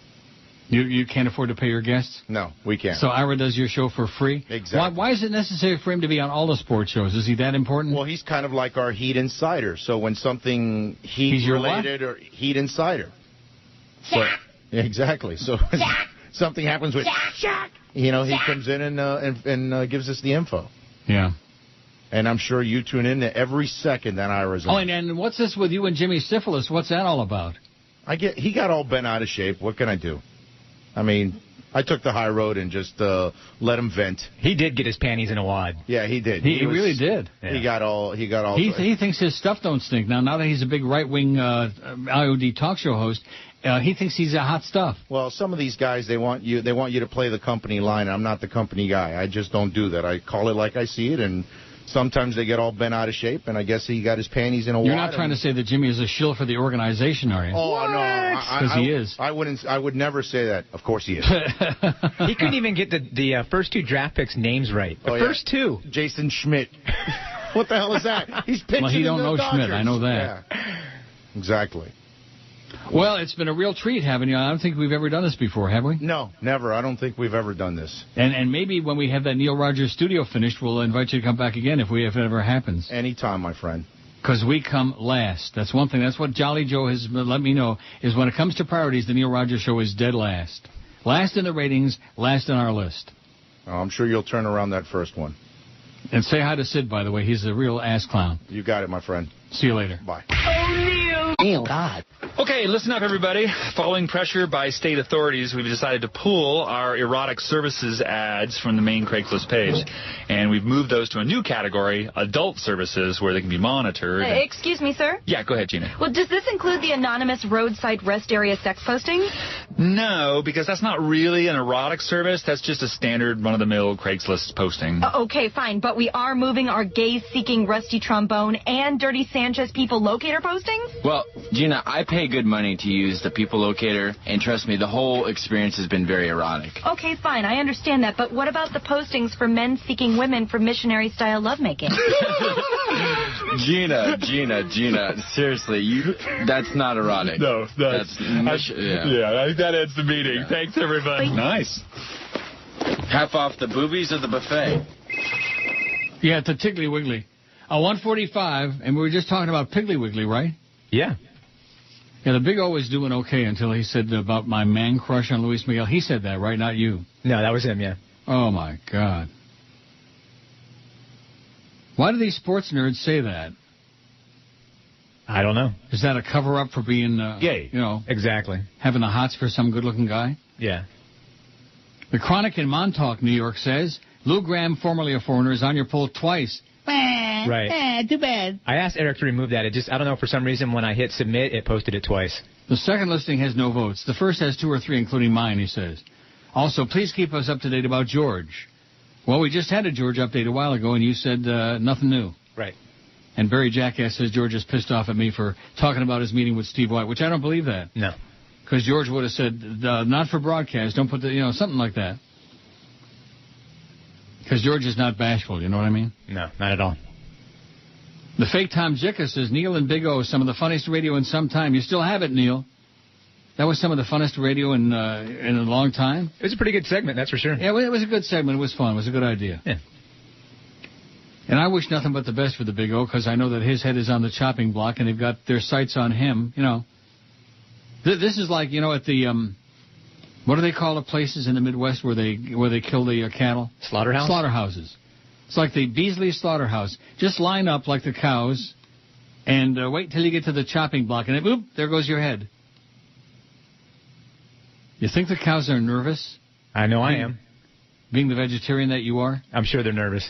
Because animals can smell death, so I've been told. I mean, I don't know that for a fact, but I know some of my trips to Woodbine, I feel I can smell death. Oh, God. No, seriously, some of these European people, I mean, I swear to you, and some of these Chinese people. I shouldn't say that because the Chinese delivery person's coming soon. So I may have to run in the other room when I hear the beep, beep, the phone rings just 2 short times. It means you got to buzz him in. We can't let Paco actually answer the door, huh? He's not here yet. Oh. He don't show up till the food arrives. Nice. That's a good gig. Also, the fake Tom Jicka says, I'm listening online today. The song Cocaine keeps playing during the breaks. Am I missing something? Is this an inside joke? I don't know, because I have no idea what goes on the online, on the stream. I put a couple of fake bits in there, like fake commercials, yeah.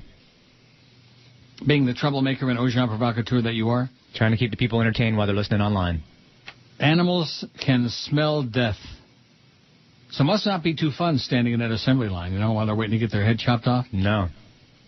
And the same with the pigs, with those big pig noses they got. I bet you they can smell it. I don't know if I asked you this or George. Did you ever go on a highway and find yourself driving next to a pig truck? No, I have not. Oh. And you got the window rolled down? Oh. The worst aroma in history, even worse than the smelly Chinaman at Woodbine, is a pig truck. Well, I know that the pig farms are really bad for the environment.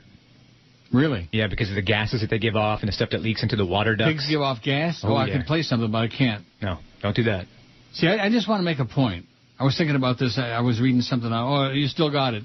Let me say this to you. I'm not doing the Neil Rogers show anymore. I'm still Neil Rogers. I'm still sitting in this studio here in Toronto. I'm still in the chair. Still got this equipment here that usually works. But this is not the Neil Rogers show anymore. This is Joe Bell and Joyce Fitch's version of the Neil Rogers show. Do you know what I mean? Right, and we were talking on Monday when you were off. We have a list of words that you can't say in the studio. This is how juvenile this company is. The bad words that we can't say aren't even spelled out. They're using like asterisks and the comic book curse word parts. I mean, God forbid. Seriously? Joyce don't want to burn in hell. Hey, happy Shavuos, by the way, Joyce. Ron from Miami says, Shavuos is the anniversary of God giving the Torah to the Jews. Oh. Orthodox Jews stay up all night in shul and study the Torah and eat yummy blintzes and ice cream. Oh, that sounds good to me, the last part. Not staying up in shul and reading the Torah. Baruch atah Adonai. All the Baba Macy's all the time. Good Yom Tov, says Ron from Miami. And back at you, Ron. Happy Shavuos. It's one thing about the Jewish holidays, man. We got some really nifty names for holidays. Simchas Torah, Sukkot, Shavuos. Shavuos has got to be one of the best. And then, of course, for the Hamantashen lovers, there's always... Happy Purim. That, too. And... Have a decent Pesach. David. I was thinking David might be emailing me something about Shavuos because his last name is very Jewish. But no, the best male singer. David, you'd have been way ahead of the game if you wouldn't have sent this to me, please. David says the best male singer, bar none, in his day and even beyond the grave, in my opinion, would be Robert Goulet. Oh, my God. I'd vote for Barry Manilow before I'd vote for Robert Goulet. Wow. Is he dead, Robert Goulet? I don't know. Maybe. I'll check. I think Michel Goulet, who used to play for the Blackhawks, hockey player, I think he's dead. Or did he play for the Sabres? I don't know. This thing about the opera singers. Oh, brother. Anyway, Lanny and Kendall says, don't tell my wife. I like Bob Seger and the Silver Bullet Band because his music is the one I can dance to and still feel close to the woman I'm with. I watch her hips. I watch her hips. How do you like that? Lanny sounds like a real prevert to me. We won't tell your wife, Lanny. Are you Googling? Robert Goulet? Yeah, I'm trying to find out if he's still alive. I really alive. don't care whether he's alive, but I remember that silly-ass mustache he had. Yeah. His kind of music is just, like MOR stations used to play. Stations that would play Sinatra, Slush. Like the stations that are getting the big ratings in the new Arbitron methodology. Slush, The Coast, Life, crap like that. Robert Goulet, my ass. The Dow's up 77 point. You finding Robert Goulet? Maybe you're not spelling it right. Goulet? Yeah, I'm spelling it wrong. You were? What an nincompoop. By the way, somebody gave you the business. I didn't read it. About Iwo Jima. Yesterday. Yeah, I couldn't. About Iwo Jima. Yesterday. Yeah, I couldn't pronounce it right. Yeah, get with it. Get with your Japanese, man. My Chinese delivery guy will be here any second now. The ugly Chinese delivery guy. Henry says this is the dumbest suggestion in a long time. Not of all time, but it's in there. It's in the running. Henry says, instead of blocking the emailers, try replying to them. I don't have time to reply to them. I did reply to that Stephen Alexander guy. I said, get a life, schmuck, and then I blocked him. Robert Goulet. If it's somebody... What? He died October 30th, 2007. Henry? Oh, you mean Robert Goulet? Yeah. 2007. So he's not even warm anymore. No. Now, was he eating a salami sandwich or what? Kosher hot dog, it says. Kosher weenie, huh? Uh-huh. I never knew that about Robert Goulet. Gay. Till this moment. Oh, I'm on the wrong channel. I got to get on City Pulse so I know what time it is, so we can get out of here in time. It's one thing about us. We always get out on time. Am I right? I mean, the show may suck some days, like a lot of days, but we get out of here on time. Let's get a gold star and a purple jelly bean. Yeah. O'Neal. It stinks in Miami town. At 560 WQAM.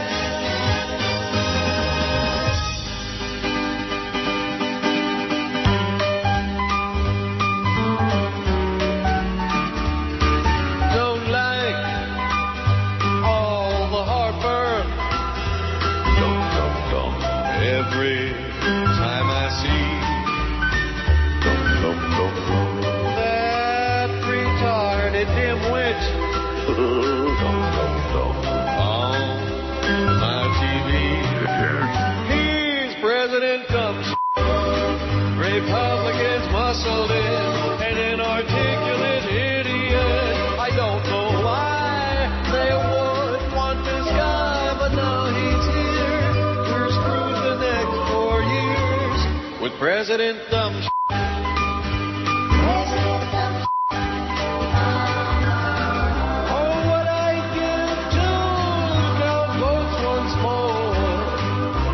Get who we all voted for. Why did you want this? Lips thrumming, stupid key. Mindless, drunk, and rich kid. He's even dumber than me. He's President Dumb. You don't care what it took. You got him in by hook or crook. The Christian right knows what's best for you and I, but have no fear. We've got a great leader here with President Dumb.